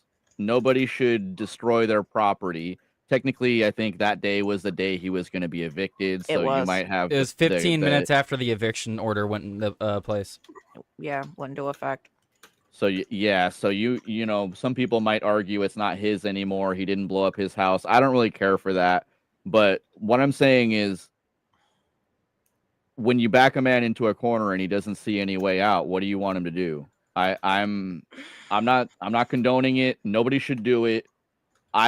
Personally, I can't think of another way that he could have fought. He's already done everything that I can come up with. He's already done. I mean, that's what I've been saying. I don't agree with what he did, but I understand how he came to this point, because he really did try to.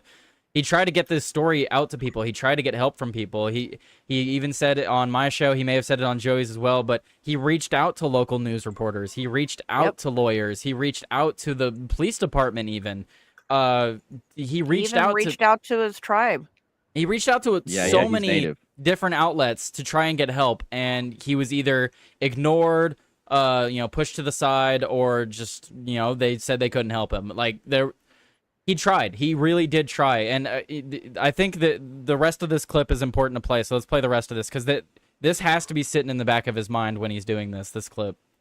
If that's the case, then why don't you just take it off and allow me to get the proof that's needed? Why would I do that? So I can get the proof that I Because need? I'll tell you why. Because our plan is if we don't get a bid on it this year, we're going to sell it for $1,000 next year. If a court finds... I said it's highly unlikely somebody will bid on it. Then it Look at starts this back snotty over. attitude in her voice. I said it was highly unlikely somebody would bid on it. Bitch, Right. don't make me shove my foot up your ass. As if Sorry. he doesn't understand exactly what she said and the context behind it. He's able to read between the lines. He knows what she's doing. In my head, right? I don't know that this would be legally binding or whatever, but in my head, these people are like implicit to pushing a man to suicide. They did. They literally did. and They pushed him to commit suicide. I'm sorry. Yeah, I'm not. That's the importance of talk. Sorry, go. He felt that there was no other option. This was it. Yeah. He did not see any other way out. The important thing to talk about with this story is people are gonna try to claim that it was all him because he shouldn't have done what he did. But the ultimate tale here is this is what happens with too much government overreach that's not checked. And that's what people can't lose sight on. This is what you're going to see more of this. And you're going to see more of other sorts of sporadic, erratic attacks when government overreach continues to be the way that it is. Well, and a large portion of the issue here, right, and I'm sure everyone on this panel agrees, is half of his issues wouldn't even exist if we just abolished property tax. Why is it that the government still forces you to rent out your property once you own it? And why the fuck should the government have any say in my lawn as long as it's not like so tall that it's a fire hazard, maybe? But even then, it's like, you're going to fine me because I prefer my grass tall. Why? The only reason why we started clearing grass in the first place, if you go back in the day, is because we didn't want the snakes to be able to hide and get your kids. Mm-hmm.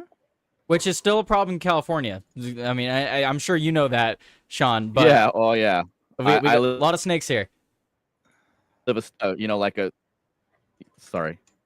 I live a couple stones throw away from the river and have for most of my life. I've found 6-foot garter snakes in my yard and I chased my sister with one when I was 14. You know what I mean? Like, I know. Yeah, 100%. But still, that's not a government thing. That's like, if you got a rattlesnake in your yard, you deal with it, your parents deal with it, or you face the consequences.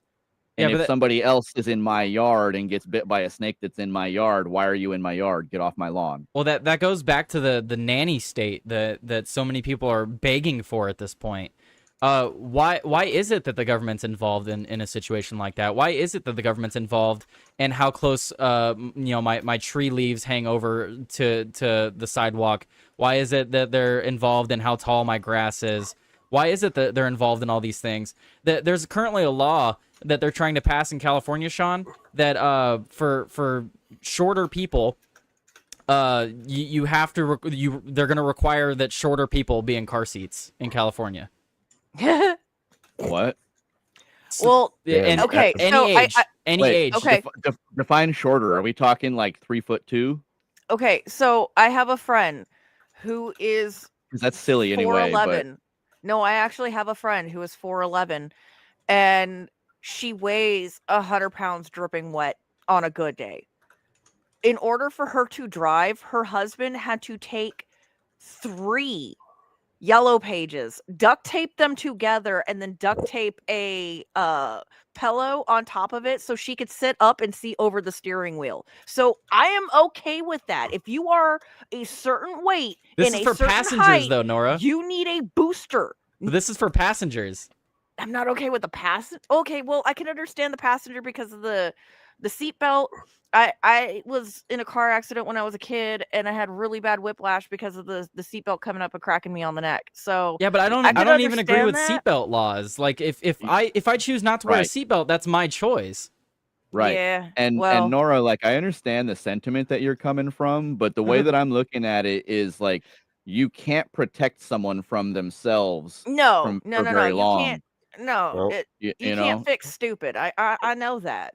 Well, I know you can't fix stupid, but and make a car, like, if there's that many short people to where it's actually an issue. Like, I got it. My sister is 4'11" and a half, and she gets pissy if you don't acknowledge that half inch. You know, it's significant. But if you don't, if there are that many short people, then maybe there's a market for businesses to make cars that have pedals that are closer to the seat. You know what I'm saying? well, they do. Some of them have it where the pedals can come out and come closer to you. Yeah, but you don't punish people for being short. That's so stupid. Now, what is it? What is it next? Like, your eyes are blue, so you have to have prescription windshield installed on your vehicle because the sun Protect your hurts your eyeballs. eyes more than Hey, everybody I need else. that. Like, Can I I know it? Yeah, can I steal some of your taxes, Sean, so you could help pay for that? Bro, only if I get to steal your taxes first. Oh, yes, of course. Go ahead, It's Joe. a similar thing. You got to turn auto gain off. I just remembered, but it's a similar thing that I was talking about last night, where I was mentioning how a lot of these laws essentially get made up because the government is inconvenienced by people squabbling, so they're going to take a situation and apply a rule to the situation where not every situation is going to be the same as this situation before, but it's all going to have the same rule. It's just like the vaccine mandates. Always one size fits all for their convenience. That's all it ever is. The government exists because these groups of people have come together because they're tired of the petty people squabbling, and they're going to come up with these rules for their convenience, not our convenience. But they call themselves public servants. That's the game. That's the manipulation game. Yeah, and then it's an expansion of the homeowners association idea where, oh, my property value is going down because your property doesn't look up to my standards.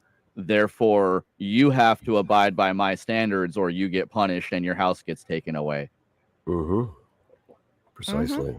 Like, there's value to people taking care of their houses. There's value to booster seats for short people. There's value to putting in, windshields that don't amplify light straight into your eye. Sure, but should it be mandated, or should it just let the market decide people want it. We're far past this point though, because we're at the point now where if people can't afford health insurance, they get fined at the end of the year when they do their taxes. Yeah. Thanks, Obama. Thanks, Obama. Yeah, right. Oh, I've always loved that. Like, you know, you get pulled over by a cop, or like you can't afford something, right? And then they're like, oh, you can't afford that? Oh, you know what you can afford? This ticket. Here you go. Right. And then it just digs them deeper. Can I pay for this ticket in EBT, Ossifer? Ossifer, can I pay for it in my tax-funded EBT?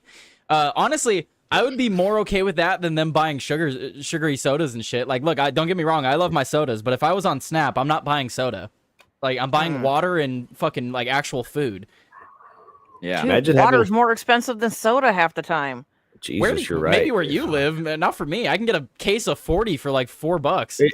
It depends on the size of the water, but water could be more expensive than some of those fucking drinks. Sodas are expensive where I'm at, though, dude. It's $11 a case.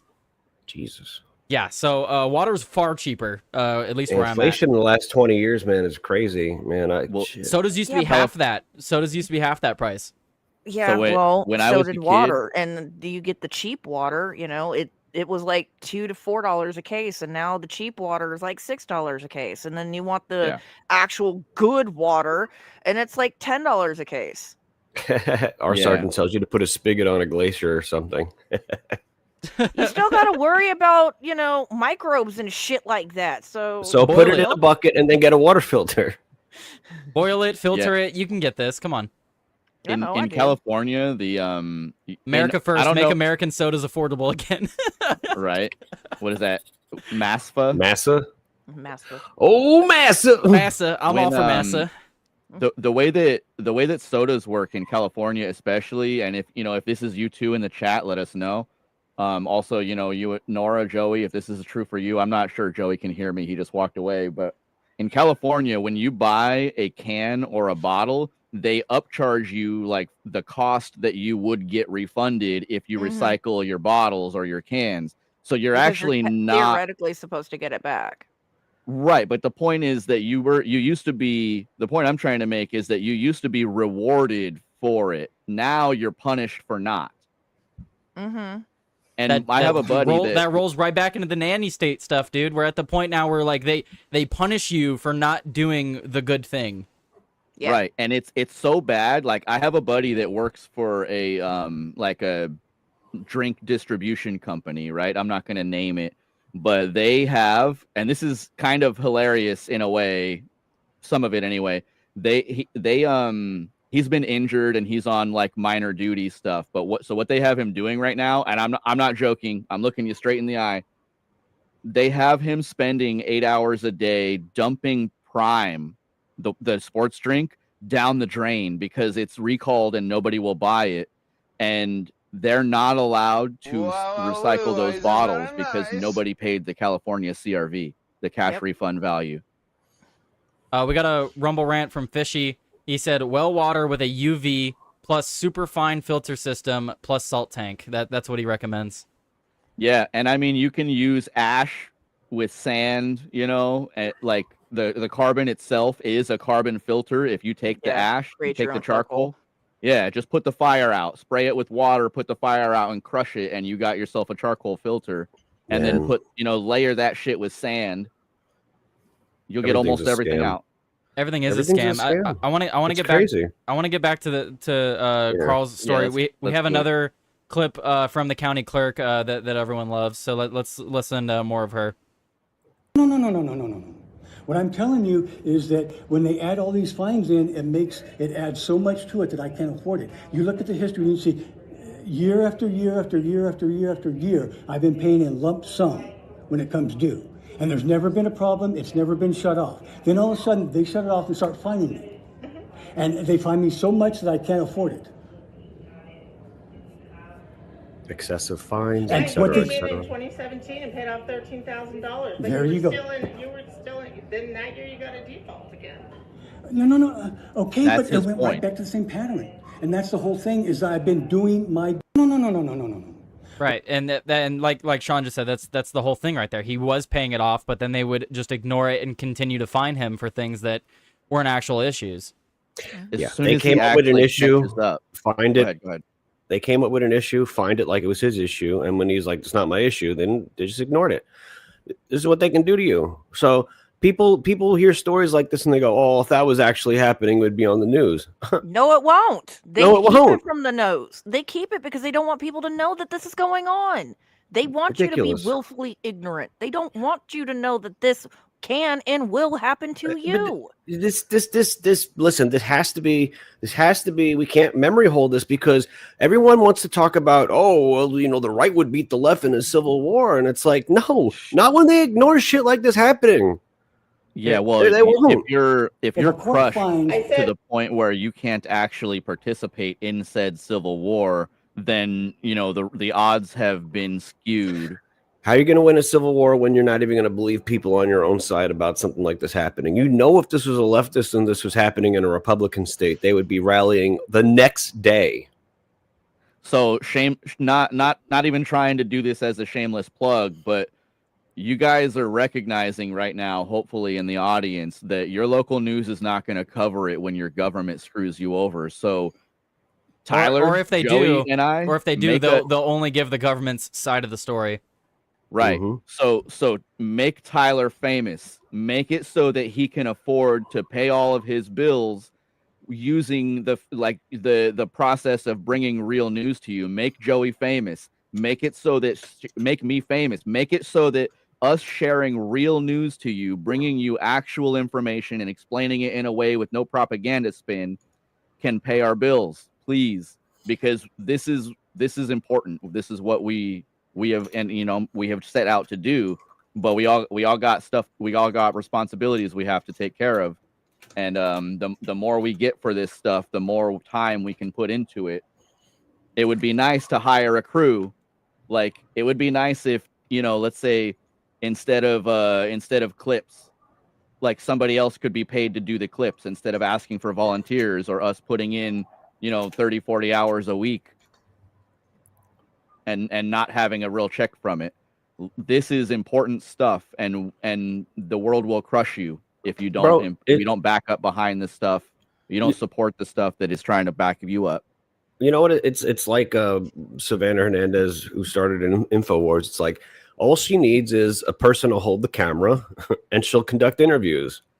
Like, I'm not asking for a media empire. I don't want no fucking media empire, bro. I don't want any of that shit. But, you know, if I could get 2 or 3 people to help out consistently and expand things and do more, maybe I can actually rearrange my apartment to have a decent looking setup. I don't know, but like, I don't even like, you know, talking to Tyler yesterday about some things that unscrupulous characters are saying. Like, I don't even like want the fame and adulation, dude. I'm just doing what I'm supposed to do because we're at an inflection point. And if nobody's going to stand up, if people with more means aren't going to stand up and do what they're supposed to do, as society is going through what they're going through, then I guess I have to do it. And I don't necessarily want to be in that position. It's crazy that somebody who's had the life that I've had has to be in that position. But if nobody's going to have the fucking intestinal fortitude to do it, well, then I guess we have to do it. It just takes one voice. Well, just one. And 1,000 or, you know, and 1 million people to share that voice. Yeah, 100%. As I've said to Joey, I mean, the goal of the channel has never been to get famous. I don't care for people knowing my name like that. I don't care for, like, I see the way that a lot of these bigger influencers behave, and if that's what fame and money gets me, I don't want it. This has always been an outlet for me. That's what it's going to continue to be. And if people watch and hang out and have conversations with me, great. If they don't, I would still be doing this if no one watched. This is an outlet for me. I just want to have conversations with people. But then you have other people where there's real shit like this. Real shit like this happens, and then you get comments from people like, "Oh, aren't you worried about getting backlash? Aren't you worried about them coming for you now?" And it's like, no, I'm not worried about that because I don't have any. What is there to worry about? That all I'm doing is talking about the news. I'm just talking about things and having conversations with people. If people want to come after me for that, go ahead. Come have a conversation. Come prove me wrong or something. I don't know. Yeah, and I mean, on a kind of zoomed out level, like, I grew up poor as hell. My family's been broken since like the 90s.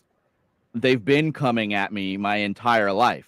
They just have been doing it in these weasel squirm around directions where that's a whole different tangent, you know? But like they've been trying to crush anybody that will speak the truth for a lot longer than I've been alive. So, I mean, why I'm actually stepping up and being like, despite the fact that I know that they might eventually, if I say these things, I'm going to speak the truth anyway. And I agree with you. Like, I'm not saying make him famous for the sake of being famous.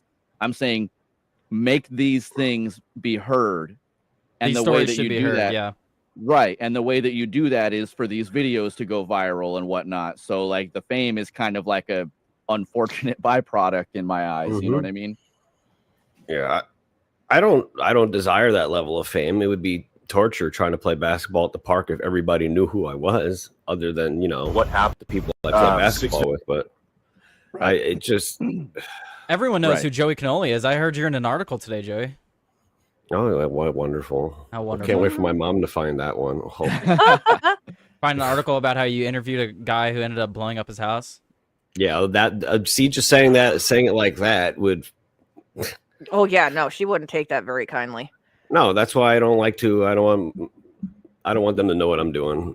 I would like to believe, I don't know your mom, you know, but I would like to believe that her initial reaction may be like, what the hell did you do? But then once she actually understands the context, she's going to be like, oh, okay, No. you did good, son. No, because of the circumstances of my former life, she would want me to just play it safe, and I don't want to play it safe, and that's a clash that frequently happens. I get you. So I want to move over to the actual article in question. This will be the last thing that we talk about today.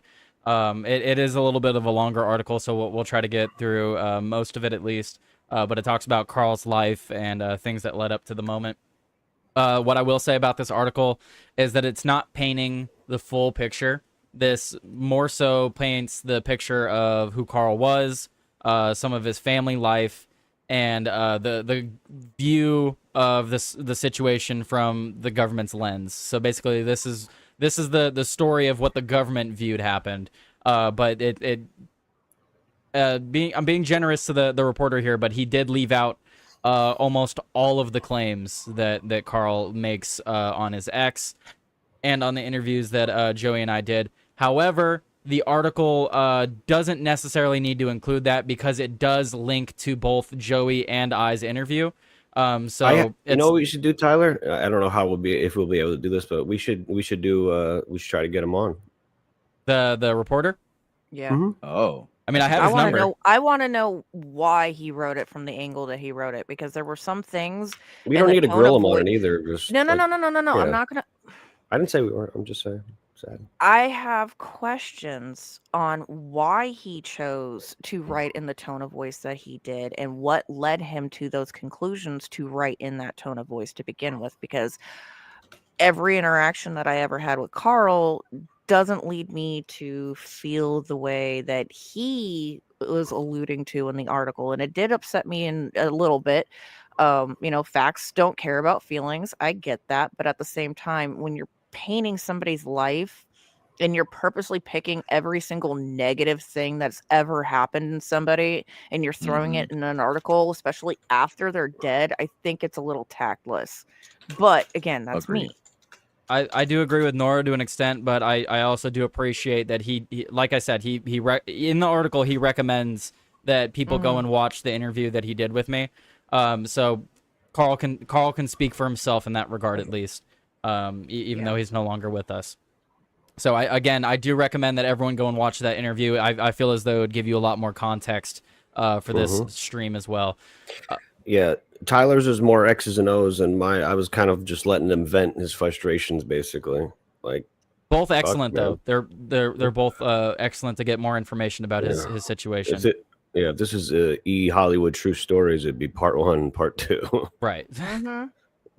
But so here we have the article. This is from the Sacramento Bee. It was written by Graham Womack, which is the reporter that contacted me last week. Karl Lysinger blew up his Oak Park house and died. Here's what led to that moment. And then here's another video. This is it's got some clips that we've already seen chopped up with some ones that we haven't. So let's watch this. Around 6:15 this morning, our units were dispatched to a residential structure fire.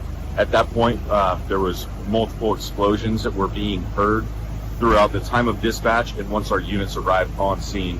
When they got here, there was one house fully involved with fire at that point, so they kind of wrote that one off. We couldn't save that house. We need to save the others surrounding it. They did, however, make a knockdown on that main fire building as well as the surrounding buildings, and at that point, it was discovered that there was a deceased individual at the main fire building. So we're just right now investigating what happened.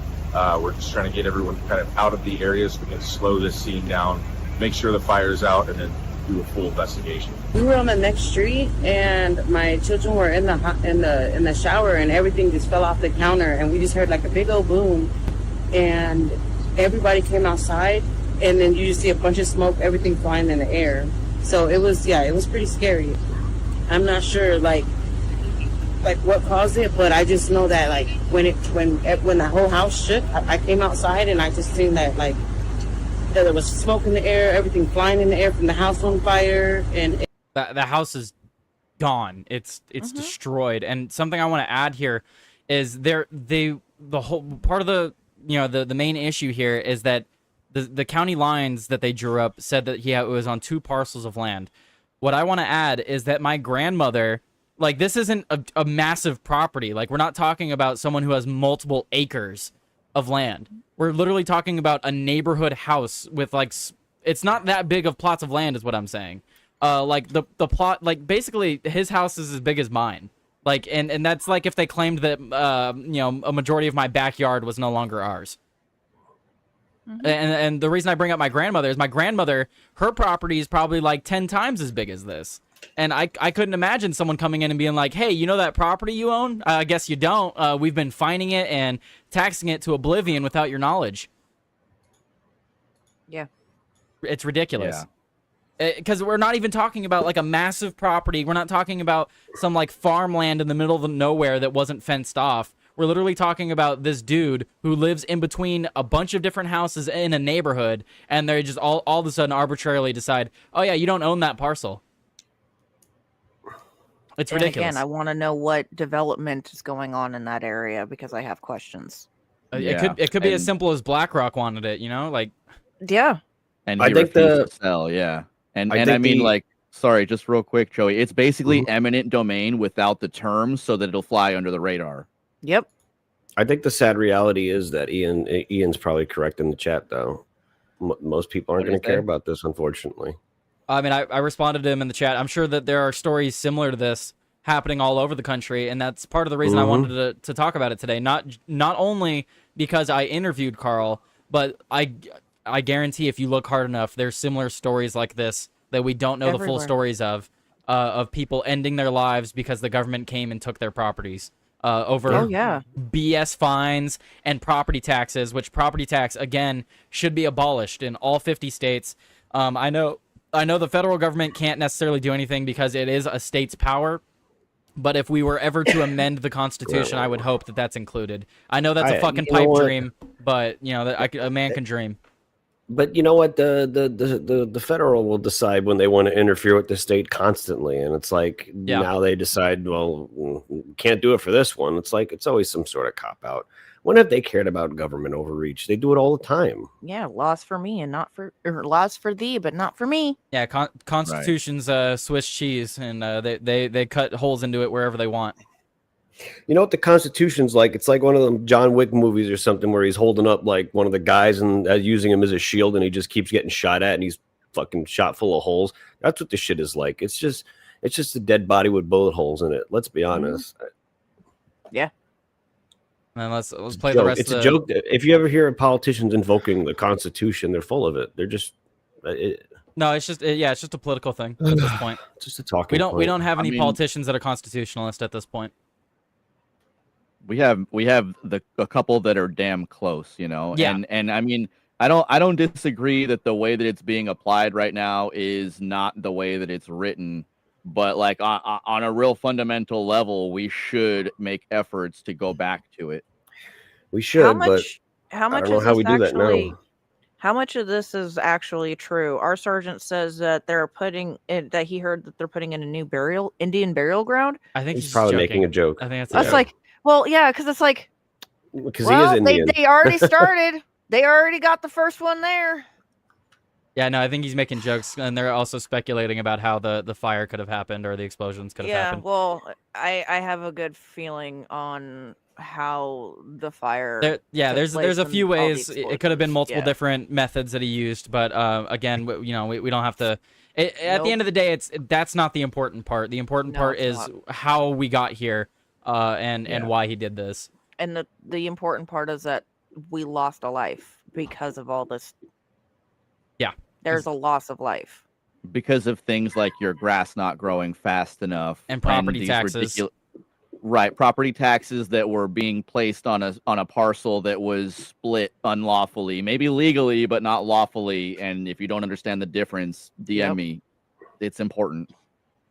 And then let's play the rest of this clip so we can get to the article. Everybody outside and people's windows broke. And everybody's dogs was just running around scared, and there was just a bunch of people out here like just scared. Me personally, I don't know if it sounds crazy, but I felt like something fell out of the sky, and I thought we could be at war or something. So I'm not sure. It was really scary. Oh, you're at war, right? Boom, smoke, lots of people, very scary, very scary.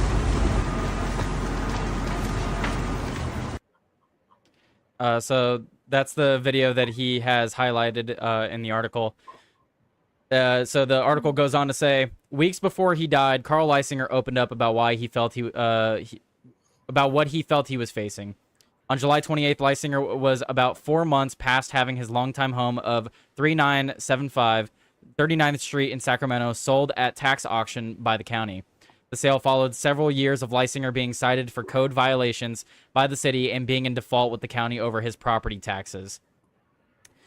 Lysinger, who claimed he was being legitimately targeted by the city and county, had been trying to raise awareness of his situation online. A brief call-in show to Rumble for right-wing social media personality Tim Pool, who has 2.5 million followers on X, preceded an interview with Tyler Ritenour, who hosts a Rumble show, Tyler Today News.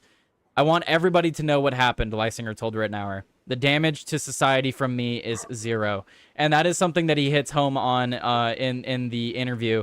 What is it that the city's finding? What harm to society is this retired old man doing by not cutting his grass at a regular pace, by having his windows boarded after the county told him to board them?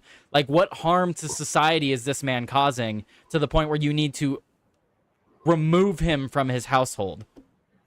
Yeah, and corpus delicti, the body of a crime, requires that somebody is damaged. Yeah. There has to be three things present in order for a crime to be occurring. There has to be somebody who received damages, somebody who is doing damages, and there has to be like evidence of the damage. Sounds like what they did to Karl is a crime, but you know. Exactly. Yeah. That's exactly what I was going for. Yeah, you got it. Yeah, it sounds like what they did to him was a crime, and it sounds like he didn't necessarily do anything wrong.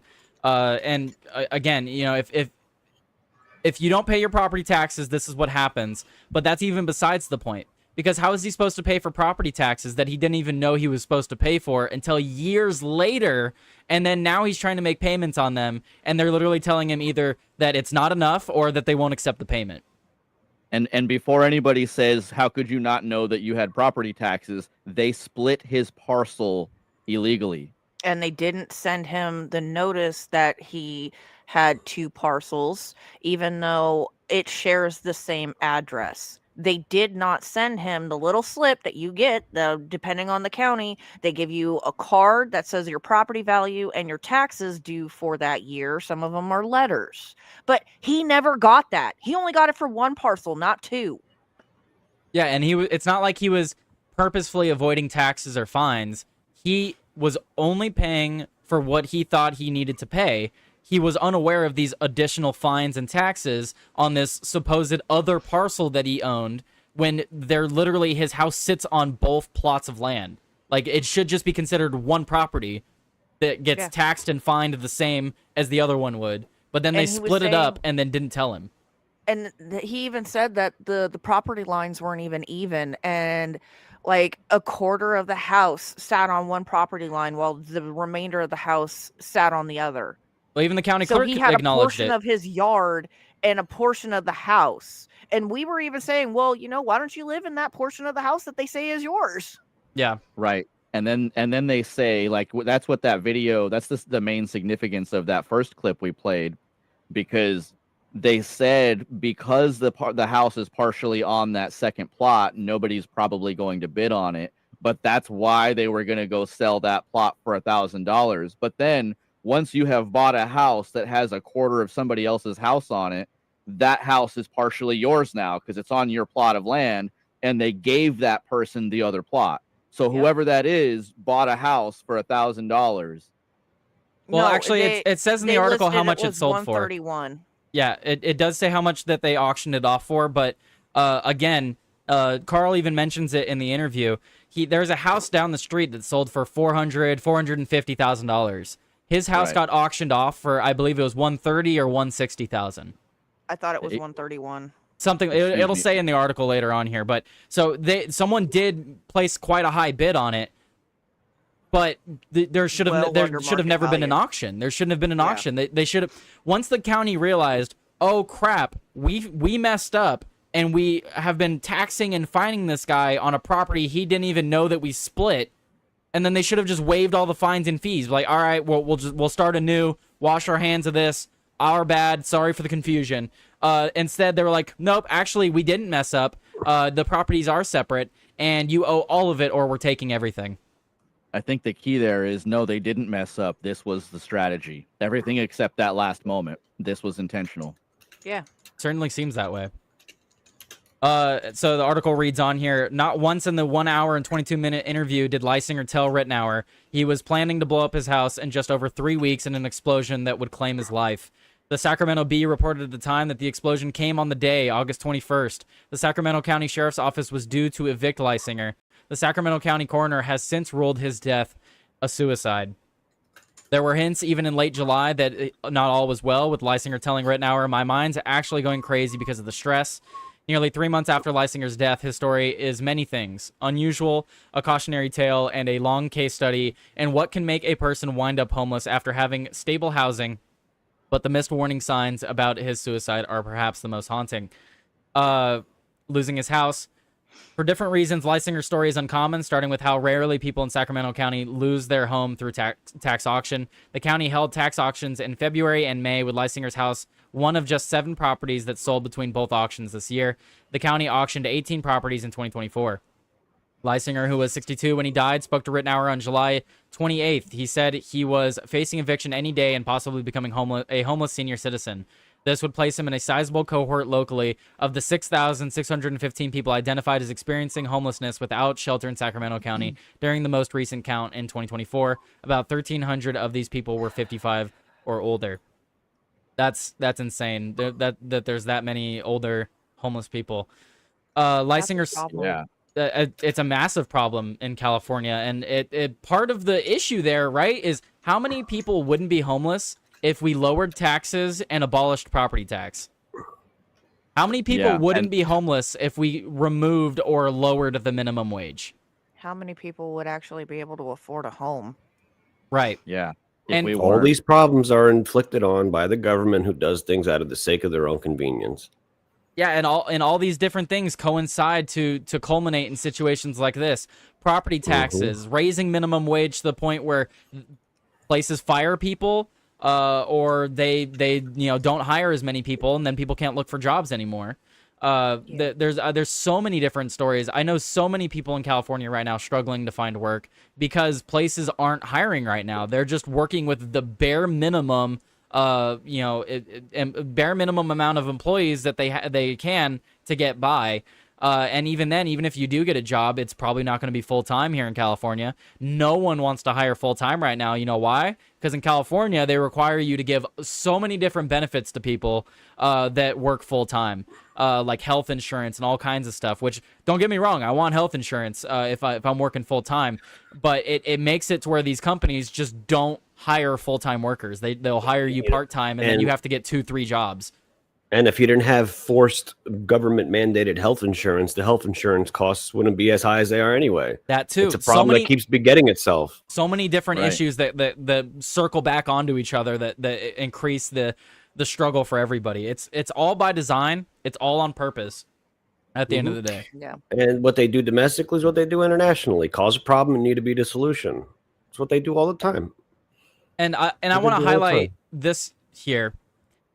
Lysinger had purchased his house in 1996 from his older brother, Randall Lysinger, who had bought the house in 1980, according to county records. The house had an assessed value of only $41,000 of the 20 that I'm not talking about in 1980. 2024 and 2025 tax year after factoring in a standard exemption for homeowners. They pulled what they pulled on Trump. Remember when Mar-a-Lago was assessed for way fucking lower than it was supposed to be? So they came to this guy's house and they were like, "Oh yeah, that house right there, we know that one just sold down the block for upwards of $400,000, but your house, your property, 41,000."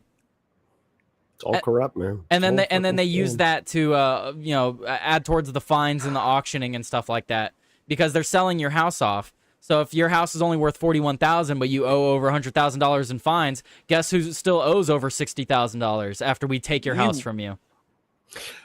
All right. Are we done with the article? I wanted to answer something Ian said. Yeah, go ahead. What's called? I encourage everyone to go and check out the article. The last thing we'll add on the article is that the winning bid for his property was $151,000. Oh, 151, not 131. I was close. Yeah, right. You could put it in chat and then pin it probably. do But that, yeah. something Ian said. He said, "Question for y'all: what are we supposed to? He said, yeah. What are we supposed to do about this? What do you guys recommend your audience do?" I mean, as controversial as it sounds for me, I just I think we can't vote our way out of this. I don't really see how it's possible based off of the patterns that people find themselves in when it comes to voting. So I think the only thing I would tell people is to you're either going to be 100% locked in, or you just don't engage at all and don't vote either. That's what I would say is don't even participate in the system. If there's mass noncompliance, then they won't be able to come after everybody, and people just have to stand firm on that, or else there's gonna it's gonna lead to something else. Because I don't see what else we can do. I really don't. I do agree with Joey for the most part. The only issue is that it's incredibly difficult to get to that point of mass non-compliance. That the government can't just play whack-a-mole. One of us sprouts up and we start talking back. We start pushing back. We stop complying with their idiocracy, and they play whack-a-mole. They whack you down and then they move on to the next person that tries it too. Yeah, and that's where I mentioned to the right that you're not going to win this civil war because you don't even pay attention to the culture war. When moments like this happen, this should add evidence or contribute to the quote 1776 moment of saying that's it. We're not going to participate in this system anymore. I don't know what else to say, because that's what the founding fathers did first. They said we don't get a seat at parliament. We're going to make our own parliament. Well, they wrote a lot of grievance letters to the king before then. And I mean, I know there's the whole meme of write a letter, but you should be speaking to your representative. You should be making sure that they are being held accountable as best you can. Start local, start small, and put more emphasis in your local sheriff than you do into your local police chief, because they're appointed. They're not actually, they don't swear the allegiance to the Constitution the same way your sheriff does. And if you don't have a good sheriff, then you don't really have law. Well, what was one of the major grievances of the American Revolution? Taxation without representation. Right. Yep. Exactly. And this man was being taxed ridiculously and not being represented. But that goes for all of us, though, Sean. It's not just an issue with Karl. I agree. You guys talked about it on Joey's show yesterday. We are taxed for literally everything we do. Every step of the way you try to live your life, you're getting taxed for what you drive. You're getting taxed for continuing to drive. You're getting taxed for buying a car. You're getting taxed for owning a house. You're getting taxed for renting a house. You're getting taxed for making money. You're getting taxed for spending money. You get taxed for literally everything. Food. You pay a tax on food, and then they have a sales tax on top of that. So anytime that you purchase anything, food, clothing, you name it, you are still getting taxed. And that's not even counting the taxes along the way when they are manufacturing some of these products or packaging the food for you. All those places get taxed too. And when you try to skate around that, they will come after you. But when their big buddies in business do, these unsavory tactics, they get bailed out. Yep. Of course. They get bailed out every time because we need them or it might collapse. It's like, no, maybe the reason that everything is as bad as it is because of them. Like they act like we need these kings. We need these kings because if there's no Walmart, then how will people fucking buy their groceries? Oh, I don't know. Maybe people will fill in the market out of necessity. People are going to go, where can I go to buy food? Where can I go to buy food? And then Larry down the block with his farm's like, I guess I'll open up a market. And then people go buy food. We figure it out. This country was able to figure this shit out before all this stuff, before big business, before these big mega banks, before these big mega corporations. We somehow figured it out. We didn't need the Department of Education. We didn't need the Federal Reserve. We didn't People need are all going these to college things. at like 15 back in the day. Now, you got to stay in school until you're like 25 now. We're not learning anything more significant, man. I'm telling you. And when you graduate, you try to get a job and you apply for an entry-level position that says you need 3 years experience in this and 2 years experience in that, which by definition is not entry-level. So like one of the answers would be use whatever influence that you have to correct that system. Like if you are a hiring manager, for example, actually label your stuff properly. It's not entry level if you're requiring years worth of experience. Tyler and I talked about this like 2 weeks ago, where if you're a 16-year-old trying to get your first job, you're already 3 or 4 years behind your father where he was when he got his first job, right? And then you now need you're applying for an entry level position, but you can't get it because the foreigners are being given it with their H-1B visa to work at 7-Eleven running a cashier or put Subway sandwiches together. Yeah. Talent that we don't have.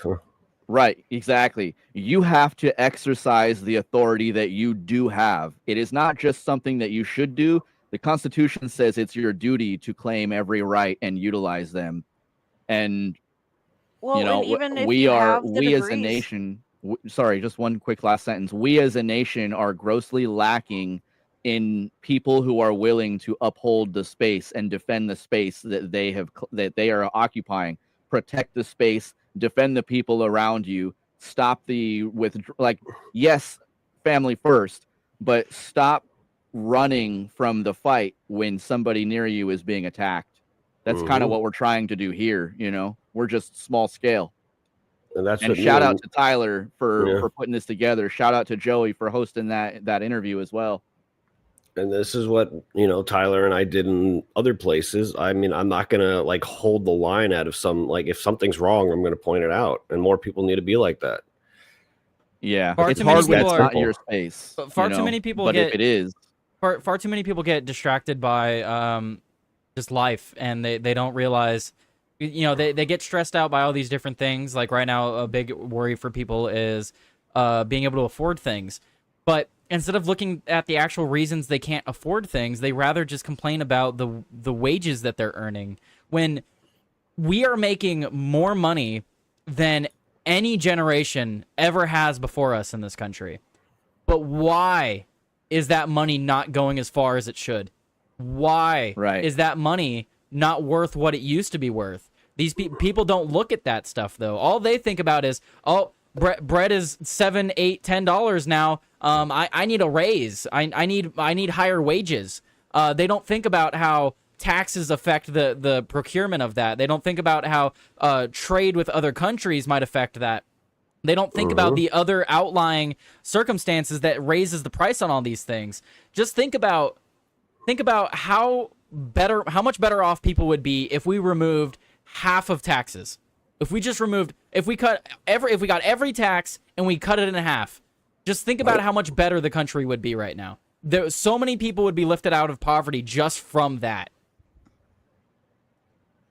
But people don't think about that. And as Missy pointed out in the chat earlier, instead of taxes, though, people would rather bitch about minimum wage and wages. That's exactly it. And when I worked at Albertsons, I would constantly remind people of that, because they would sit there and tell me this was back when they were voting on the $25 minimum wage for fucking fast food workers, which will be in effect fully by 2028 or 2030, something like that. But it goes up a little bit every year right now, which makes it harder to get these fast food jobs because everyone wants to work fast food now because they're the higher paying jobs.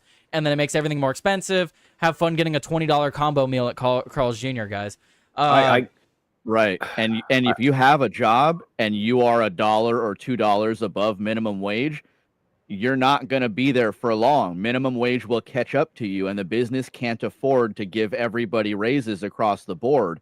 You just have to address the fact that what is it, Joey? 3,100 something %? We were talking about this yesterday. $100. Yeah. $100 in 1913 is now $3,331.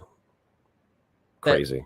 So it doesn't matter how many dollars you're getting paid an hour. The purchasing power is collapsing because people are chasing the idea of, oh, I just need a higher number, rather than like my number needs to go further. My dollar needs to go further. They don't think about the dollar going further. They think about having more dollars. Exactly. Yeah. And more but this is like, people need to understand that the people who push these policies and tell you that it's good for you are the same people that want automation. That's all they want to do. Is like I said this, I think I said it last night, Nora, but like, first it was slavery, then it was import Chinese workers to replace the Irish workers, and then it was import this worker to replace this worker because we're going to undercut them every time. And now it's import the Latin Americans to replace our worker, and we're going to undercut them every time. The next step is replace them with robots, and then we don't need them anymore. And then why do you think they're doing Indians and then they're going to do robots? And then Shitty Gov has another angle from this.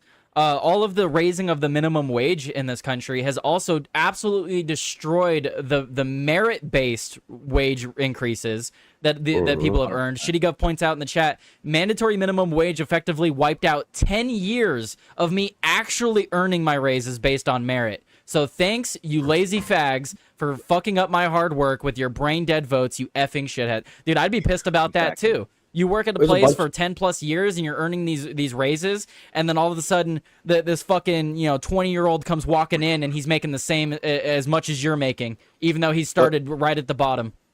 One of these issues happened to me, man. You're not alone in that. Go ahead, Joey. I'm sorry. Some of these issues, and whenever we do our series ranking the best and the worst presidents, you're gonna take this one into consideration. But a lot of these things coincided at very similar times: minimum wage, taxation, Federal Reserve.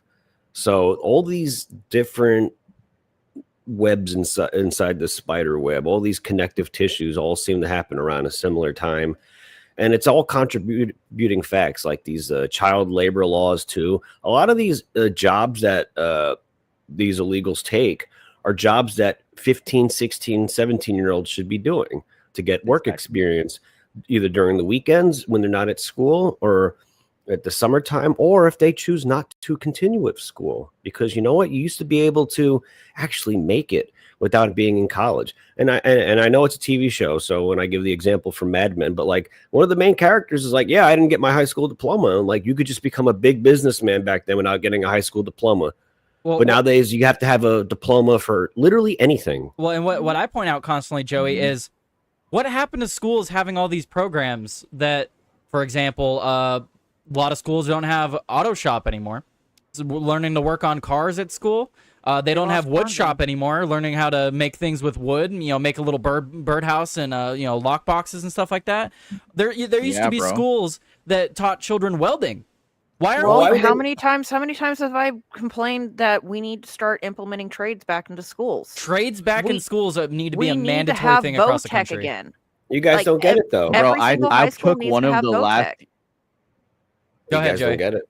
Yeah, I took one of the last years that my school had wood shop, and they don't do it anymore. You guys don't understand. What are we missing, Joey? You can't be allowed to know how to do this stuff because there's a worker who's going to do that for you. You need to pay extra for somebody to do something for you, because if you knew how to do things on your own, it would be so much less expensive for you. And we can't have that. We need to drain you of everything. You must be drained of everything. We're going to suck all the blood out of you. We're going to attach leeches to every part of your fucking body and suck everything out of you until your will is crushed. And Tim Pool has brought this up before, but what it really seems like, and Joey's kind of hitting on this point, so I'll just add to it. What it really seems like is our government, or maybe it's not our government, maybe it's the globalization of the world, but it really seems like they're trying to domesticate us. We are chickens in a coop. We are the wolves turning into dogs. We're being domesticated, is what it seems like at the end of the day. They don't want us to know how to make our own food. They don't want us to know how to build things. They don't want us to know how to fix our own things. They started that with the whole monastery system. As soon as they changed our schooling system into a monastery system, what it did was it changed us to being good factory workers. Literally, follow the instructions. Sit there and just follow instructions. That is our whole entire schooling system. They teach us nothing because they want us to be nothing. They want us to be good factory workers. They just want us to be able to fall in line. That's it. Why do you think they put all of the microplastics in our food? Because they're poisoning us, so we don't have the mental capacity to actually be able to do anything. Yeah, I mean, you don't even have to point out the microplastics. You can point to the mercury they were shoving in people's vaccines. That too. Any chance that they got, they are literally trying to dwarf us. They want people to immediately follow orders, but not think down the line. They're building checker players, not chess players. Checker players, and they don't want you to think independently. They want, and that's another thing with these right here, these cell phones. Why would I need to remember anything when I can just look it up? It's kind of like how in school when they would encourage you not to use your calculator because they wanted you to know how to do it in your head. But then you had those kids that were like, I could just use my calculator. I don't have to know that. So then you have a bunch of idiots walking around that are like, oh, I'll just ask Chat GPT. Just to kind of like add emphasis to what Joey's saying there, I took one summer class when I was 13 for woodshop, and then 25 something like that years later, 20 years later, somewhere between 20 and 25 years later, I bought a beat up house, and I myself, from being 13 years old in woodshop, had the skills to tear out the subfloor and do it myself. And like, I'm in a trailer, sure, but like I was able to do that with a set of a simple hand, power tools, and one summer's worth of education. That's why they took that from you, because if you just had a few months, a month and a half, basically worth of experience in a wood shop, you could repair all your stuff. But you know what? Sick of Shitty Gov says, teaching us to be wolves again. You know what? You should record those videos and you should let Tyler upload them on his channel. That'd be a great idea. Teaching people how to actually do shit again. Here. You're welcome to use me as a platform if you don't want to use your own channel. That's another thing Rumble needs is they need to have backlogs on shit like that. And how to. How to. How to do again. How to. Think of Shitty Gov's video he posted today. Y'all should go check that out. He's taking his boy and teaching him how to track. He's teaching him how to look for blood stains and follow a deer that was, the neighbor's kid shot at and didn't get a clean shot. It worked out in the end, but that kind of stuff. It's like what Joey's saying. You got to teach. People need to be taught how to do this again. Yeah, 100%. They don't know how to do. We've been taught how to do docile, unimportant things.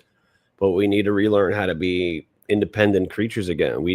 This is what I'm saying when I say don't vote or don't pay attention anymore. You need to be equipped with a skill set where you don't need to rely on their system. Well, what was it? Rebel Joey and I last week went off about how important Votech is, and that we need to make sure that our children start learning skills as early as like 12, 13, 14, when they're physically and mentally capable of actually being able to hold a power tool. And if you look back to like the 1800s, kids as young as 5 were helping with farm equipment and heavy materials and different things like that. But I don't necessarily think that that's a great thing because of how many, child labor, this, that, and but they had skills. They were helpful. My opinions on We child don't need labor a have 5-year-old changed. pulling, Well, that's heavy yeah. equipment. We don't See, need that. But at the same time, a 5-year-old could be sitting on your lap learning how to pull all the levers. child labor. This is something that they typically do is they stretch the definitions of words. I don't see a Right. 15 or a 14-year-old working as child labor. I see it as person who's now hitting puberty. That's 14 to 17/18. You are learning what you need to learn to become an adult. Mm-hmm. I agree. So I That's why think I said working a 5. part-time job is fine. But nowadays you need to pay under the books if you want to, hey, little Johnny, you want to do a job for me? You want to learn how to earn a wage or whatever? Like that's technically illegal to pay that kid. So you got a bunch of people who are acting essentially in the government's eyes, if they get light of this, as criminals because they're trying to teach a 15-year-old a hard day's work.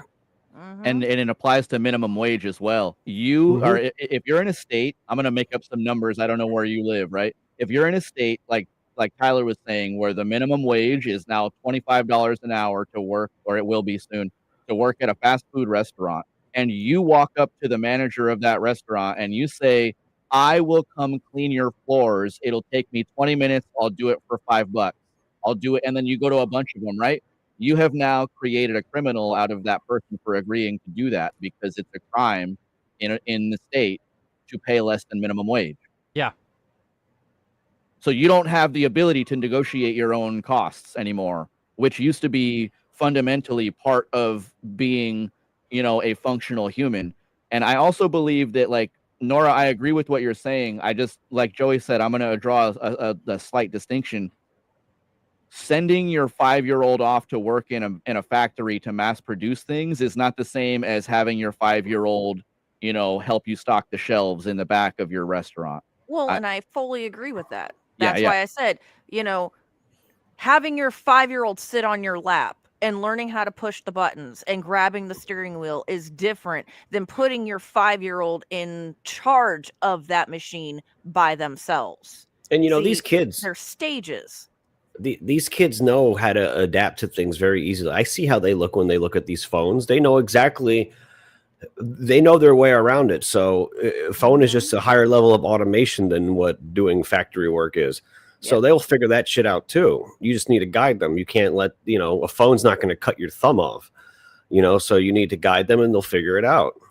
And if you start at 5, by 6 or 7 or 8, they'll be able to do it. There's already studies showing that, like, if you, let's say, lived in the woods, right? No civilization. By 3 years old, your child would be able to recognize, they wouldn't be able to fight off predators. But by 3 years old, your child would safely be able to wander the woods and collect food and survive. As long as there's not predators. Yeah. Well, kids are not stupid. How do you think a 7-year-old survived idiots in the wilderness over a week by himself? Because again, it can happen. Right now, we treat people like they're retarded until they're until they're 17 years, 364 days, 23 hours, and 59 minutes. And then as soon as that clock turns to your 18th year, you're an adult. And you're liable for everything, and you'll be punished if you don't follow along. But when were you supposed to learn how to do it? Our whole system is designed around keeping you stupid until they can punish you for being stupid. Oh, and not just that, it's also revolved around extending adolescence. I mean, how many people in the older generation still look at me as a child? I'm 24 going on 25, and they still look at me as a child.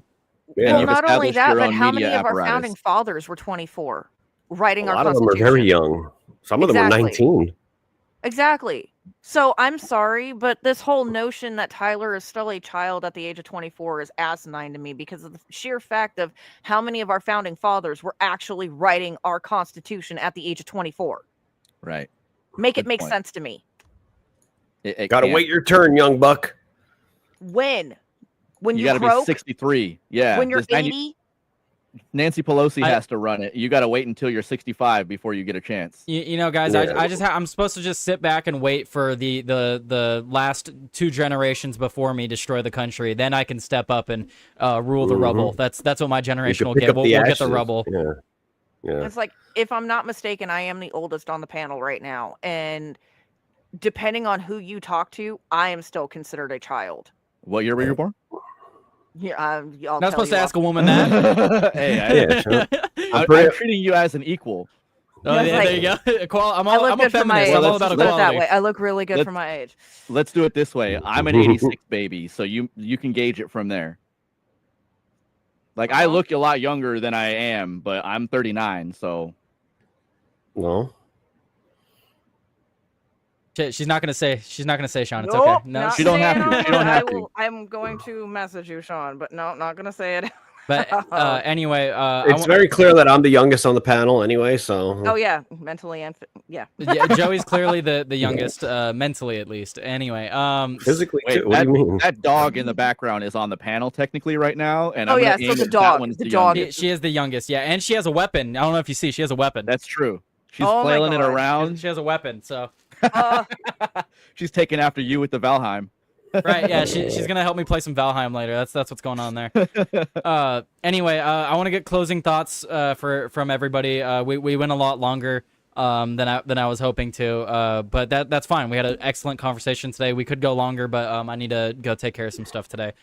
So we'll do closing thoughts from everybody. Joey, you were last in. You want to be first out, or are you going last out? I'll go last out. I was thinking about just starting playing a game right now. I'm not sure. Well, then you can go first if you want to go set up your stream while we're doing closing thoughts. Yeah, Joey's gonna go first, so I could rate out to Joey. Closing thoughts from Joey Cannoli. Just learn how to be self-sustainable as much as you possibly can. I know it's difficult, but there's a way.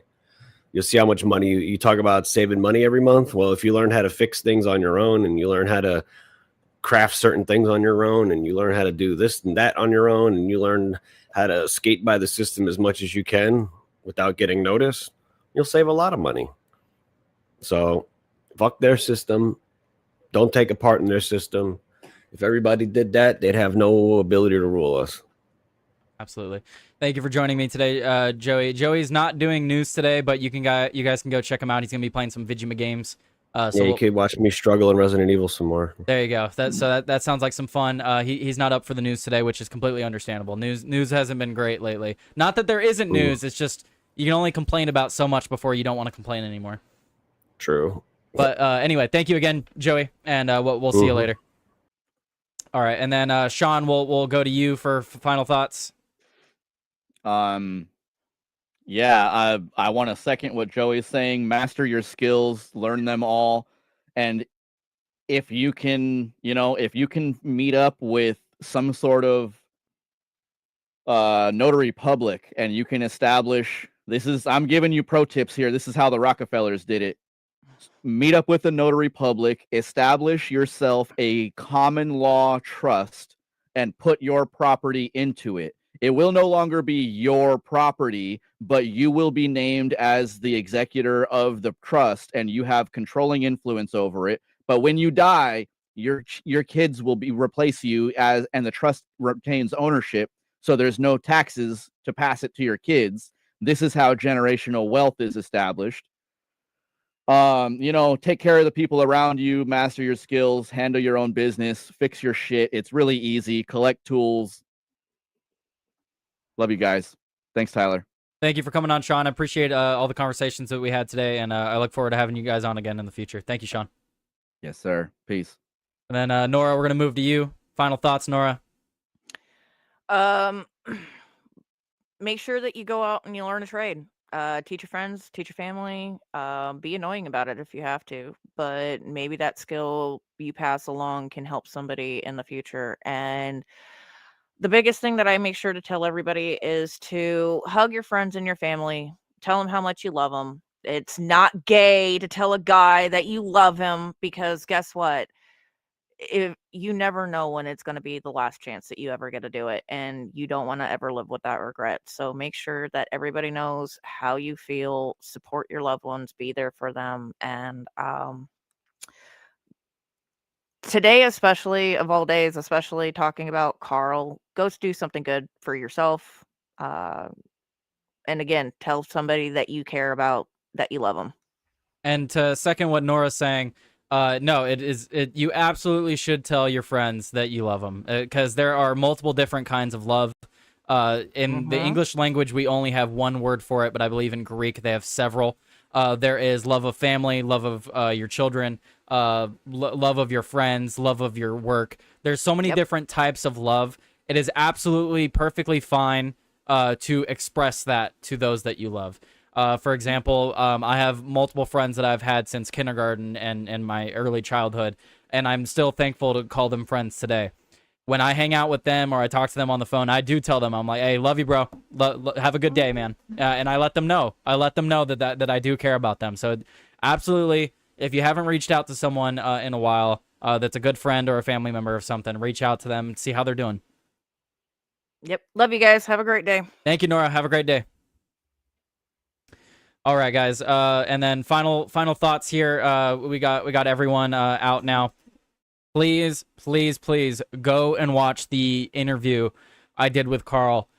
This is everything in his own words. We go through a lot of the evidence that he had pertaining to his situation, and there's no interview like it. He's not around to give interviews anymore. So if you want to know his story and more about the man, go and check out the interview. You can find it on YouTube and Rumble. If you don't want to look at the interview, you can, of course, go directly to his Twitter. On his Twitter, it is at Karl J. On Twitter, I've retweeted some of his stuff. If you go to my Twitter, you'll be able to find it there. Go to his Twitter, and he has everything archived. His account is obviously still up. It shouldn't be going anywhere. Everything is archived, all of the evidence that he posted. Now, I know he didn't post everything. There is some information that he only shared during the interview with Joey and I. So, if you want to go check out his Twitter, look at the things that he was posting there. It's all archived. But there's also the article that was written. Overall, good article. This is from the Sacramento Bee. Good article. If you guys want to go check that out, I have that linked on the Discord.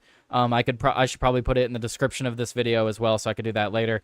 And I highly recommend you guys go and give this a full read. I would recommend you watch the interview or listen to the interview first, and then you read the article to get a more full picture of everything that was going on.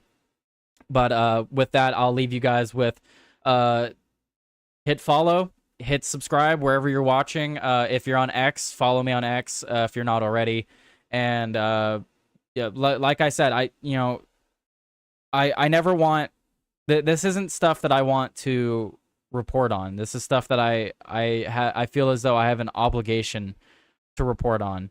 As I mentioned earlier in the show, I don't do this for fame. I don't do this for money.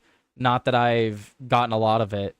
I do this because it's an outlet for me. If I wasn't talking your guys' heads off about news and things going on in the world, I would be doing it to my friends or my family. This is an outlet for me to express things that I have going on, or things that I see going on, not the things that I have going on. This has always been an outlet for me, and that's what it's always going to be. If I all of a sudden blow up tomorrow, I hope to never change. The only thing I hope to change is that I get better production quality. I get a better microphone. I get a better camera. Maybe a nicer area to film the show. That's all I could ever hope for. But I don't ever want to change. I don't ever want to do the things differently. I like what I'm doing, and if it helps anyone, if I inform anyone, then that's far more than I ever thought I would do. The fact that we had upwards of 60 people listening across 3 different platforms today blows my mind. I mean, this time last year, I had no one watching me. So, I'm just glad that I could get awareness to a story like this, even if it was as little awareness as I brought to it. But, you know, if you're ever thinking about doing something like this, try to reach out to people. Don't ever take your life. Taking your life is never the answer. I see it as taking the easy way out. As hard as a decision it is for people. Life is hard, and it's hard for many different reasons. But you know, life's a roller coaster, man, and you don't want to stop the ride early. You might as well see where it ends. You don't need to end it on your own. You might as well see where it ends. If life is crappy and sucks for you, like it does most people, might as well see where it takes you. That's my message to everybody. Might as well see where life takes you. As hard as it gets, maybe it gets better, maybe it gets more difficult, but life is always worth living. Thank you guys. I hope you guys have a fantastic rest of your day. And yeah, you guys have a good one. Thanks for tuning in today. And I'll see you guys tomorrow. Later. They take the bread and leave us the crust in this machine. Who can we trust? Shadows in the Capitol, the power's all a game. They point their fingers, but we know who's to blame. Whispers in the corridors, screaming through the shade. Shadows in the Capitol, nothing.